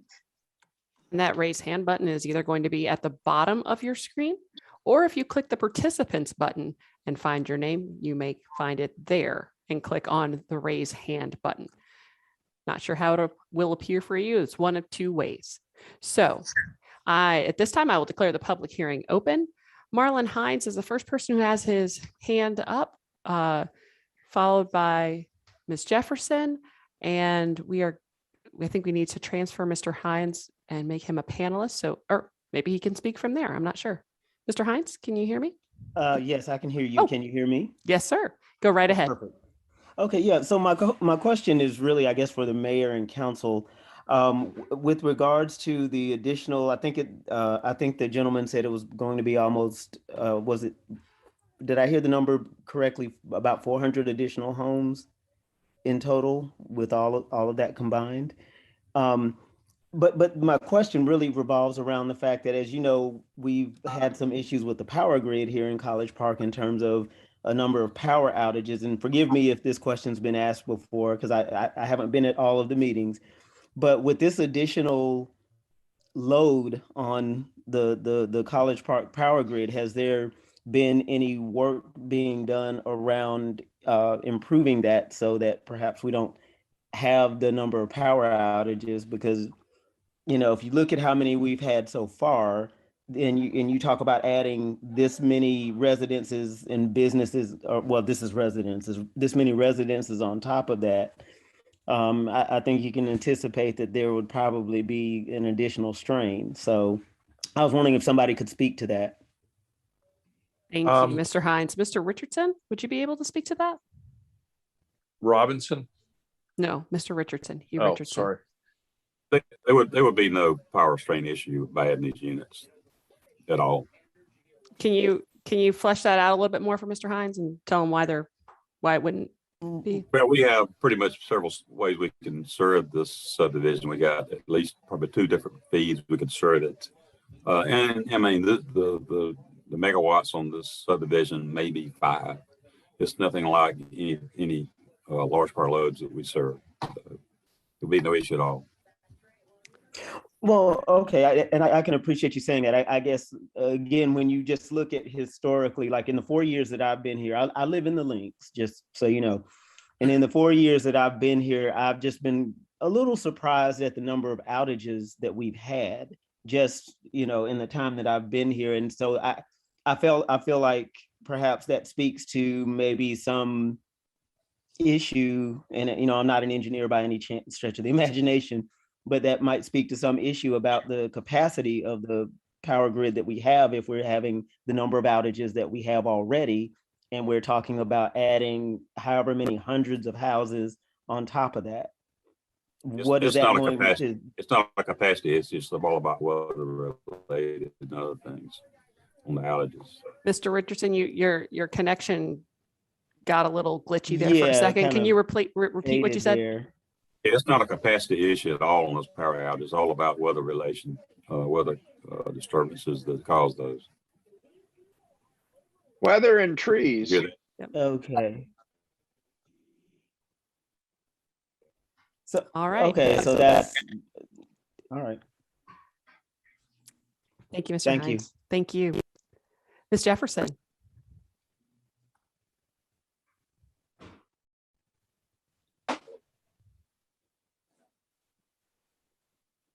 Okay, hello, good Yes. evening. Can you hear me? Yes. Yes, ma'am.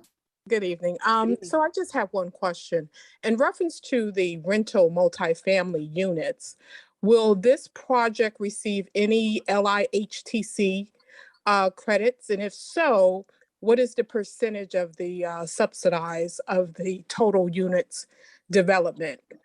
The total percentage of the units developed will be subsidized. The answer, I believe, is no. Yeah, no, nothing. Okay, and what will be the price ranges of the multi-family units? This is Jay Clark with Southeast Capital. They will start the ones in the 1,200, twos in the 1,500, and threes, which we don't have a lot of volume, and high 1,800s. Okay, great. That was it. Thank you. Thank you. Anyone else wishing to speak in regard to this public hearing on the residential presentation for 6 West? All right, Mr. Duke.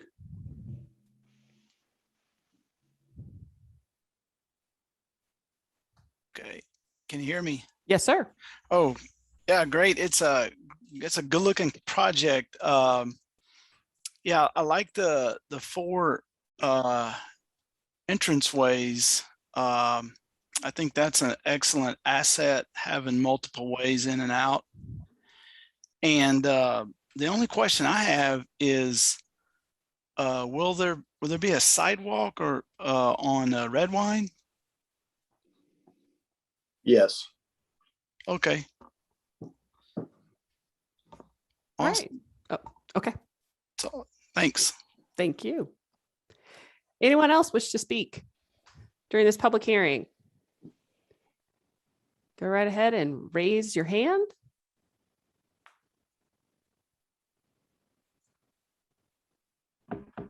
I'm seeing no one else. If anyone else is seeing a raised hand, let me know. But I'm not seeing anyone else. So at this time, I will declare the public hearing closed. Any other questions or comments from council? I'm good. All right, hearing none. Is there a motion? I move to approve. Is there a second? I'll second it. Thank you, Councilman Allen. All those in favor? Aye. Aye. Aye. Okay, that's 4. That is unanimous. Thank you, gentlemen. Item 8A is consideration of an action on a request for approval to renew a service agreement between the DMO and the City of College Park. Any questions for Ms. Town on this one? Mayor, there's no changes to the contract. Cookie Smokes is out of town. That's why Ms. Towns is here, but there's no change on it. I think the agreement that we have has been very beneficial. And there's no change in the, it's still a certain percentage of the tax revenue that we supported. Second it. Thank you, Councilman Allen and Clay. Any questions, comments? Hearing none, we'll move to a vote. All those in favor? Aye. Any opposed? Any abstentions? The motion passes unanimously. Thank you, gentlemen. Item 8B is consideration of an action on a request for approval to secure a third-party entity to obtain naming rights sponsorships for the GICC and Gateway Center Arena at College Park. Hi, good evening, Mayor and Council. I would like to seek approval to select the Superlative Group as our procurer for vendor sponsorship and naming rights for the GICC and the Gateway Center Arena. They have a very strong track record of being able to secure sponsorship and naming rights. And we do have Kyle Cantor on the line tonight to join us to answer any questions that you all may have. Do we have to, is this professional services so we don't bid it out? This is not a budgeted item. What they would do is get paid based on commission if they're able to secure a naming rights or sponsorship. But would we typically put out a RFP or, I mean, I understand that they get a portion of it. Is that portion aligned with what's typical in the market? How do we know? Now, Mayor, we put out an RFP twice for this. Okay. We chose 2 other groups. Neither one performed, and we had to pay out money in upwards of $60,000 and up. And this time we're not having to pay any money up front. So we thought it was a good deal in this revenue that we have not seen. And also with that being said, Superlative worked with us before and they did bring to the table a naming rights, but unfortunately during that time, the council did not opt to go with that naming rights. So they do have a track record of, again, securing naming rights and some sponsorship. I have a comment. I'd like to add to the comment. That's a good point, but I do think that we have a state law called you can't bid out without a competitive bid. Those contingencies that you suggested could be a reason to select this vendor, but I don't know that you can just sole source this out.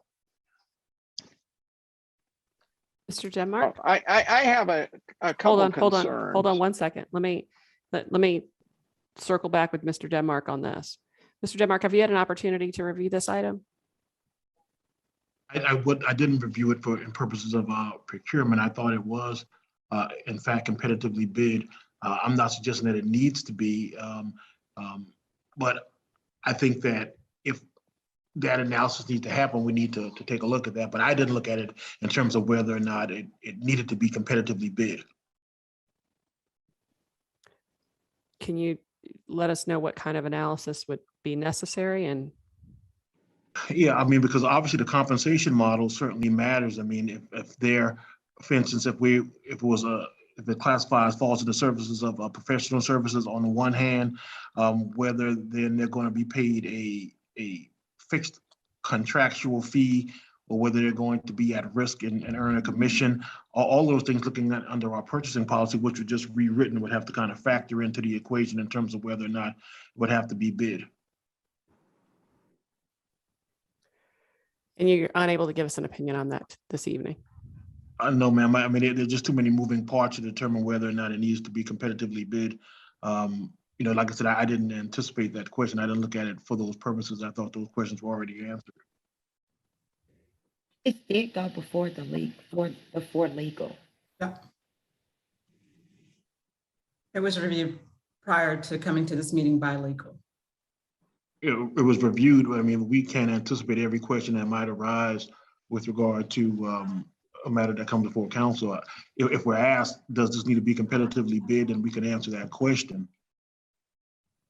Well, that's the question. It doesn't need to be competitively bid. Competitively bid. That's the question we're asking. But what I'm saying is, if that were the question before tonight. I mean, but that's not, I mean, that's a fairly sophisticated analysis that can't be done on the fly. I mean, I can't, determine whether it needs to be competitively bid. There are just too many questions that I need to answer.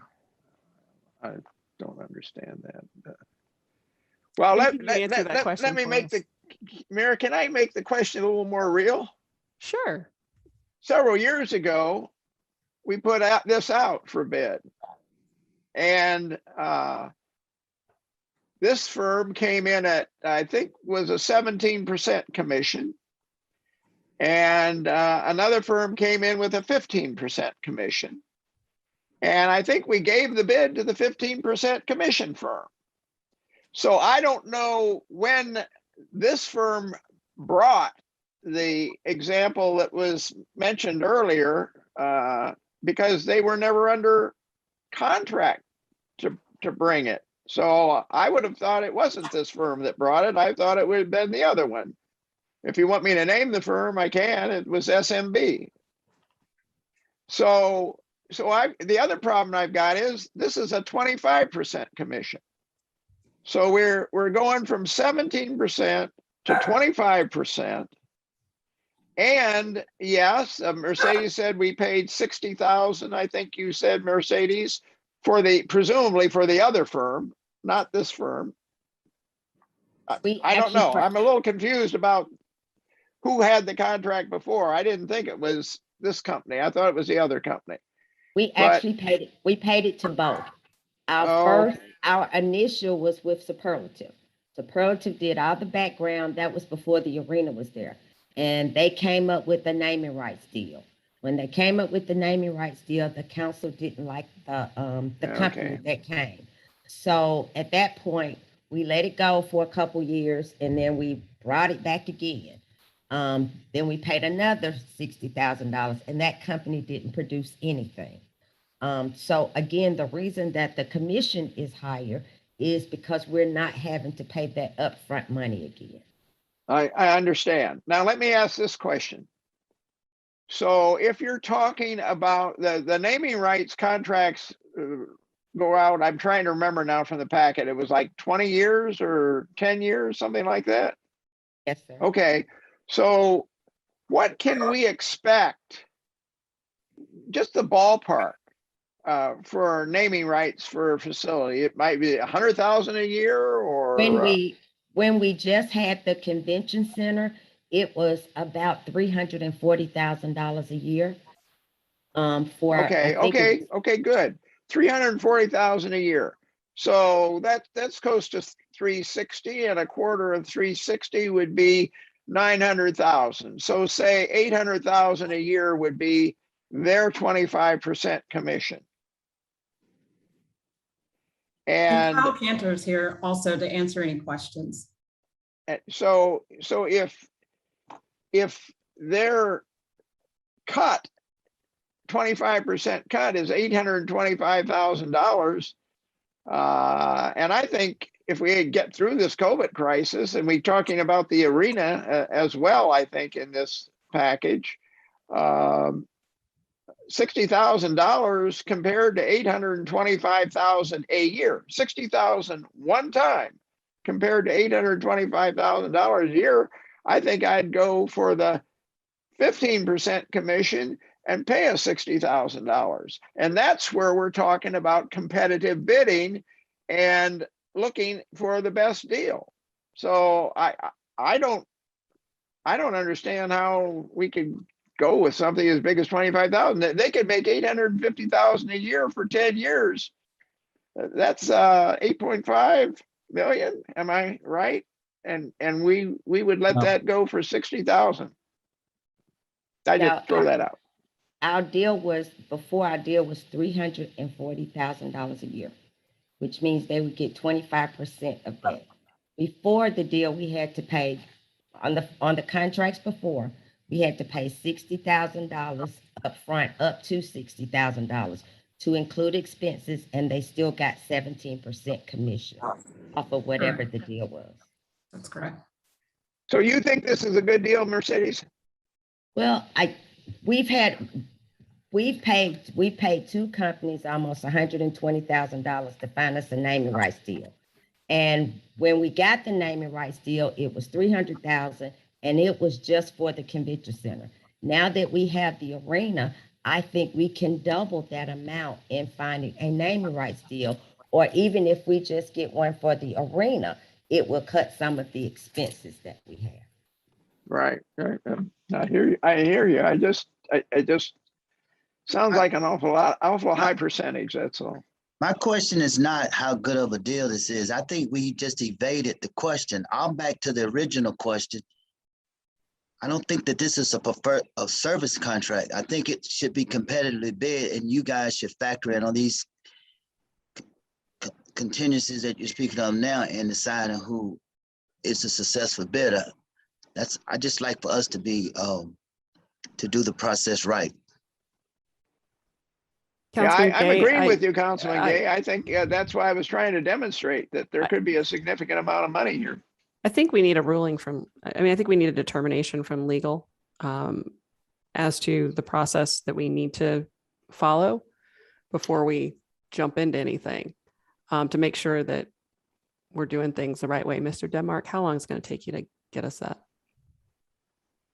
I'm working on it right now. I was going to try to get an answer for you like immediately, but worst case scenario, I can answer the question by morning. And then I'm going to make a motion that we table this. Okay. Second. I'm sorry, hold on one second. Councilman Gay, till the next meeting? Till Yes, November ma'am. 15th? Okay. All right. And Second. Councilman Clay, you have seconded that. Any other questions or comments? I got one question on the same thing about competitive bidding. Did we do that on the item right before this? I didn't see that in the packet that they did any bidding on that. That the DMO is a state function. It's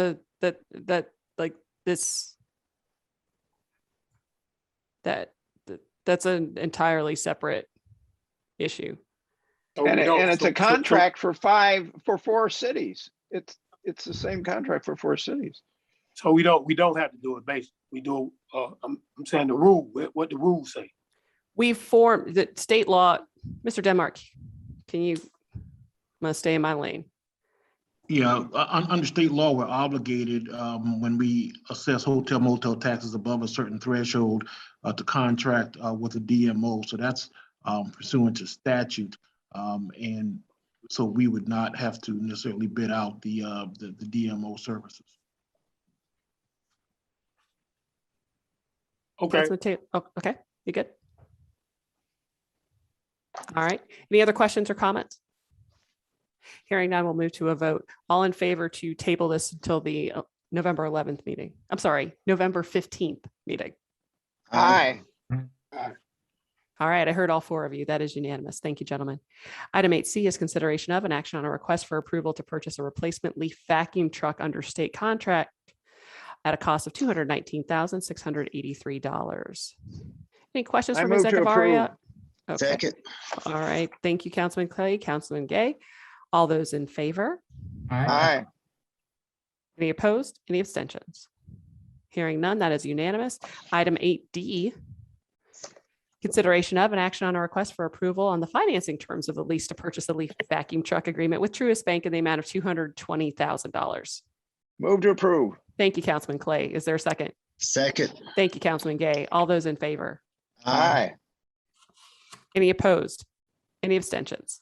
Thank you, gentlemen. That is unanimous. Item 8E, consideration of an action on a request for approval of the emergency sanitary sewer main repair located on Godview Road. Any questions for Ms. Echevarria on that? I have one. I think I may have gotten an answer to it, but I didn't see the answer in time. That sewer should not have collapsed. That was a relatively new building. Can we make the contractor liable to pay us for what? Certainly we're going to ratify what was done, but can we get reimbursed for it from the contractor? And have we checked out to see if that dirt was adequately tamped down beneath the sewer pipe so it didn't collapse, or so more of it doesn't collapse? Yes, that was, I'm sorry, Madam Mayor and council members. We had the water and sewer staff and the superintendent and supervisor monitoring that a project right away. The urgency came because we got a call from the police precinct on Godview that they were not able to flush their toilets. So what I could do is get some further information and get back to you on that. But they were there and the urgency was there definitely for the police precinct. Oh, They were yeah. unable- No, Let's no just circle question. We needed back to with do what legal we on did. that. Yes, so the goal here is just to pay the on-call services company to do the repair, and then I can get some additional information. I know that was kind of going on right at the time I was coming into the city, so I can go ahead and get some additional information to see what was going on with the line. Yeah, I'll move to approve. We obviously need to approve what you did. It was perfect. But going forward now, somebody owes us some money, I think. Okay, I'll follow up first thing in the morning. Is there a second? I'll second. Thank you, Councilman Allen. All those in favor? Aye. Any opposed? Any abstentions? Hearing none, that is unanimously approved. Item 8F, consideration of an action on a request for approval to purchase 2 police vehicles for the patrol division. Move to approve. Is there a second? Second. Thank you, Councilman Taylor. All those in favor? Aye. Heard all 4 of you there. That is unanimous. Item 8G is consideration of an action on a request for approval to utilize NAFCO as the fire department protective clothing supplier for fiscal year 2021-2022. They're the ones we've been using, aren't they? I believe so. Is that correct, sir. Chief Elmore? All right. Yes, sir. I move to approve. Thank you, Councilman Allen. Second. Thank you, Councilman Clay. All those in favor? Aye. Any opposed? Any abstentions? Mayor and As you- council, I've one other, just to make clear, we have one unbudgeted item. We have the 10 recruits that we hired, and we need to purchase turnout gear for them at a cost of $33,470. Is this on the agenda? Wait. That's on there also. Oh, okay. Yeah, it's on there, and Yes. and I think we should be very happy that we have new recruits that are causing us to spend that extra money. But that gets back to what I was saying earlier when we approved the millage rate, that, hey, we've got some issues potentially coming up. And we need to make sure they have everything they need. Absolutely. You betcha. Absolutely. Thank you, Chief. You're welcome. Item 9A, consideration of an action on a request for approval of a pedicab ordinance. Is Ms. Washington heading this one up? Yes, I think I am. So we made just a few changes. Councilman Clay had a couple things for clarity. I believe that we saw that Alicia Thompson, who's with the city attorney's office, sent those over to you, Councilman Clay. But she went ahead and made the changes that you requested. This is the pedicab ordinance that we've seen a couple different times now. The only big change from last time that we discussed it is we did add in a map. So you'll see in your packet that there is a map designating the streets that we want to kind of restrict them to. And they did put in what we're referring to as a sunset clause that Winston worked on and made sure was in there in case these don't go as expected, as we discussed at the last meeting. I've got That's it. one item to mention on Cambridge, there by Woodward, Cambridge, between the streets of Adams and Jackson during the hours of school is closed. So they cannot, that road is closed during school. Okay. That's Cambridge between Adams and Jackson during school hours. Cambridge. Between Adams and Jackson. Okay, so we're gonna have to take, so should we note that, or should we take it off the map? Well, you could leave it on the map, during summers and during weekends, but just during school hours, it's closed, and they'll have to go down Adams and then go back up Jackson if they want to get to Hardin and go back up Jackson. So Okay. They could use those two streets. Well, Okay. that's an allowable, it's an allowable street. It's just not allowable all the time, is what you're Right. saying. Right, just during school hours. It's school days. So is fine. do we need to add another cut through where they can? Right now they're cutting through on what is it? I can't read it from the map, but they're between Hardin and Cambridge, they're cutting through. And now they would have to cut through at a different point or just not use Cambridge. The likelihood of someone in a pedicab from between 7:30 and 3 on a weekday seems awfully low to me. Yeah. I just, I you know, think- it's just, No, I mean, I think it's a great point, Councilman Allen, but I don't know that we need to I don't think we need to change the yeah, I don't think we need to ordinance for it. change anything in relation no, to it. I just, yeah, make the note on there during school hours, you know. right. Some Yeah. streets might be inaccessible, you know, it's Right. like if you Yeah. close That's it down. Good for- catch. Good catch. Absolutely. No, I think it's a great point. I just don't know that we have to like shift things around because of it. No, no. Right. Yeah. I think with the changes that were implemented, I think we've got to keep her here. I'm gonna venture to make a motion to approve it and see if we've got a vote on it. All right. Is there a second?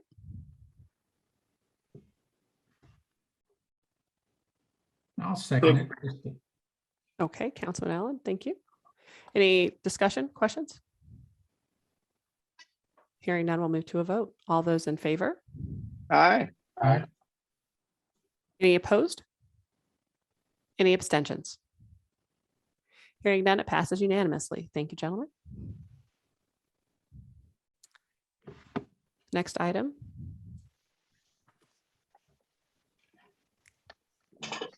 I think we move to the city attorney's report, I think is 10. Is that right, Ms. Moore?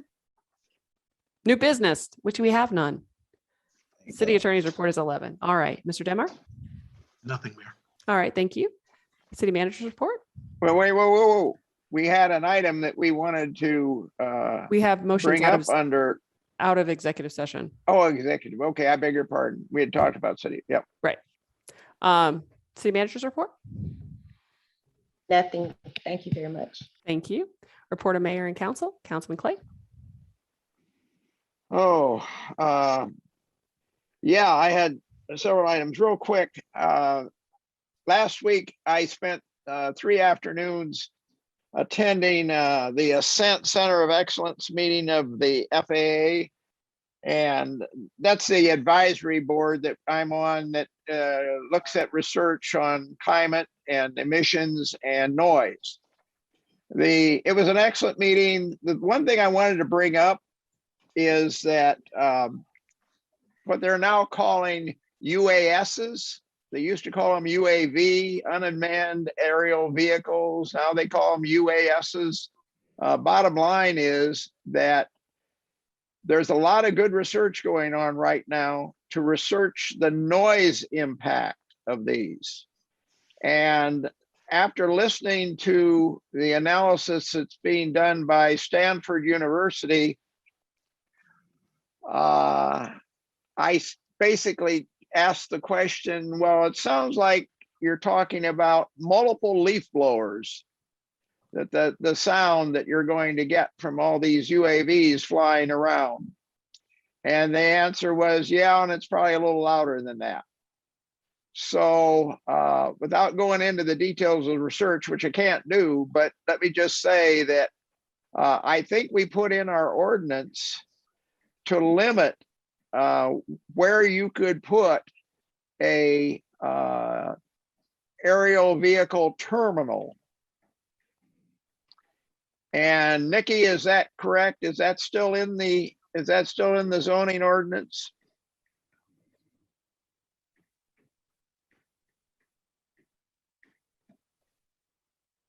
Ms. Washington, help.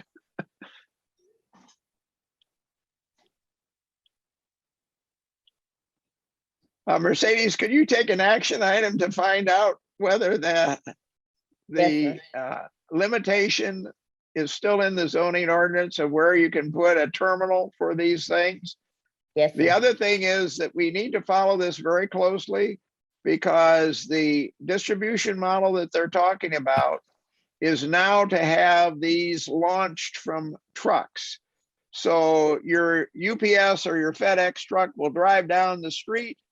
It will launch the UAVs from that, and they'll fan out through the neighborhood and distribute the packages. So this is mainly just for information purposes that we need to keep a close eye on this. Gary, we may want to enlist Gary. I don't know whether he's on here to keep his ear to the ground on it as well. I'll do my part. And we need to adjust our ordinances as fast as we can when we see it coming. These things are not going to fly higher than 500 feet. There will be issues in the vicinity of the flight paths for the airport. So there's a good chance that Ward 4 is going to do real well. So you guys may have had a lot of noise, Councilman Gay, from the planes that are taking off on those 3 one-ways, but you may win out when you deal with UAVs because they may not be allowed to fly in there. I'm not sure at this point. The next thing I wanted to mention is I just wanted to compliment staff. Certainly Melissa, certainly Interim Chief McCrary, Tasha, Renee. We've been dealing with the parking issues on Mercer and Walker and Rugby. And they got a message today from Melissa that we were painting the curbs on Walker. And I saw a picture of a parking sign there. No parking sign, I should say, unless you're a resident. So we are making progress on this. And I think staff has done a good job of pulling this together. And the last thing I wanted to say was that there's a really good article, interview with Andrew Cathy, who is succeeding, I guess, head of Chick-fil-A. And it's really nice to have that kind of an organization in the city of College Park, and the values that they hold and the success they brought as a company in the right way. So kudos to the Cathys. And if you get a chance, read the article in Wall Street Journal. That's all I had. All right. Thank you, Councilman Clay. Councilman Taylor? Yes, I just want to say tomorrow is election day from 7 to 7. Everybody get out and vote. That's all I have. Thank you, sir. Councilman Allen? Just a couple of things. I'll echo Councilman Taylor. Tomorrow is voting day. You need to get out and vote. There's a couple of key issues and a couple of council people that are seats that are being voted on. Second thing is I want to thank the police and everybody that was involved with the trunk or treat they had this weekend. There were so many kids that had a lot of fun. There were so many different departments that participated. And I mean, kudos to Glenn Spivey, who left the event to get some people's power turned on and then came back to the event. And the same thing with Officer P, when somebody's car wouldn't start down near the golf course, he left the event and went down, got the person jumped off, came back to the event. You don't find people that come back. You know, they'll usually head home after that, but everybody did a great job, and a lot of kids had a good Halloween because of the event. So thanks a lot to not only the police department, but the fire and everybody else that was involved. Thank you very much. That's all I had. All right, Councilman Gay? Yes, ma'am. I just had a few items. Can we get an update on the splash pad from some department director, Jackson, or Recreation?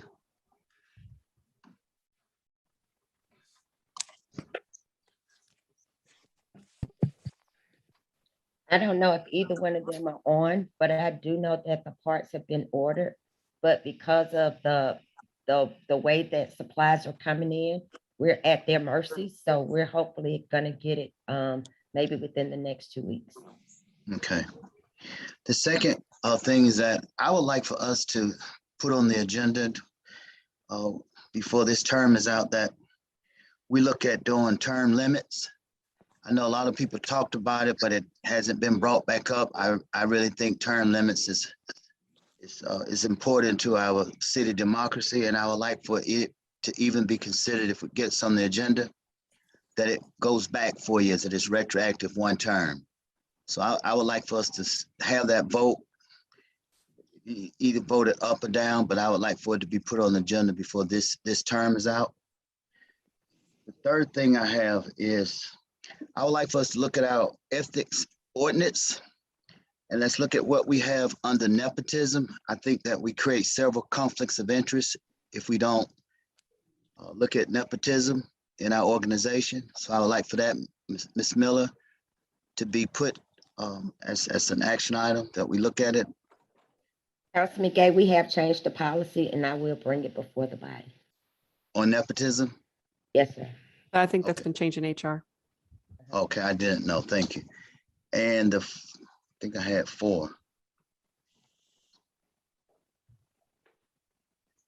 Okay, also, I'm getting a lot of, I've been out in the community talking to the constituents. A lot of people keep talking about noise, and I don't think that we're ever gonna get a noise abatement from the federal government. I'd like us to do a brief study on a noise bond. Like, what would it cost to insulate homes under a certain noise level in our city? What would that cost us if we were to look at putting that in a construction bond? Maybe some small study of what that looks like in terms of cost. And maybe that may be something the voters may be willing to get behind. That's my final one. All right, thank you, sir.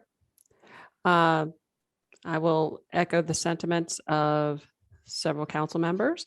Voting is tomorrow from 7 a.m. to 7 p.m. And everyone has something to vote for. We have 2 of our council members up for election, but everyone has T-SPLOST and E-SPLOST to consider in Fulton County, and there are issues in Clayton County as well. So everybody get out, please go exercise your right to vote. If you do not know where you should vote or what your ballot looks like, you can visit my voter page through the Secretary of State. If you search for that, if you Google my voter page, Georgia, you will find that information, and we encourage you to get out and vote. We are trying to expand little free libraries throughout the city. If you are interested, feel free to shoot me an email, see how you might be able to assist, because we want to embrace literacy and all the great things that books bring to our community. And so feel free to shoot me an email, bmotleybroom@collegeparkga.com, if you are interested in helping our efforts. We are working on a senior summit in December in conjunction with Fulton County, and we're looking forward to that. And we're going to have more details available as we get closer to the date, but it's going to be packed full of information for some of our most important residents. And we will be getting a lot of folks together, including Fulton County DA's office. Commissioner Abdul Rahman has committed as well. So we're looking forward to that opportunity as well, and hope that as more details come out, you will join us and participate in that day. My one-on-ones were so much fun in October, doing another one. So November 29th, I will be at City Hall all day talking to you. So if you want to sign up for a time, feel free to call 404-669-3755. Again, that's 404-669-3755. Want to echo Councilman Allen's sentiments on the trunk or treat. It was outstanding. It was amazing. I've never seen so many adorable princesses and Power Rangers. It was a lot of fun, and just an amazing testament to how well our city works and how well our departments work together. So super grateful for everyone in that effort. We had an opportunity to do a groundbreaking over at the First United Methodist Church for the Ion Arts Campus development, which will be right next to the MARTA station and incorporate arts and new housing in the area. And we're very excited about that. We did that on Saturday, and it's going to be a great event. Ms. Coakley is hosting a ribbon cutting for the mural, even though everyone's kind of already seen it. You can't really hide that. But we're going to be officially doing that on Saturday, 9 a.m. If you have rooted for it, if you have painted it, if you have seen it, stop by, come say hi. It is a great community project, and we are really excited about the way that it changes the face of downtown College Park. That is all that I have. I know we have one motion out of executive session.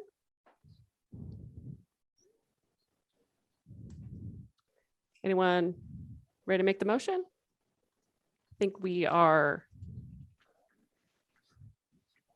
Is there a motion to ratify the terms of the minor settlement agreement? So moved. Thank you, Councilman Clay. Is there a second? Second. Thank you, Councilman Taylor. Councilman Allen, you are muted. All those in favor? Aye. Aye. Any opposed? Any abstentions? Okay, that is unanimous. Thank you, gentlemen. We have to approve executive session minutes. So moved. Thank you, Councilman Clay. Is there a second? Thank you, Councilman Allen. All those in favor? Aye. Aye. I believe that one was unanimous. Thank you, gentlemen. And I believe that concludes our business for the evening at 9:51 p.m. We'll see you on November 15th. Take care, everybody. Have a great evening. Good night, all. Good night.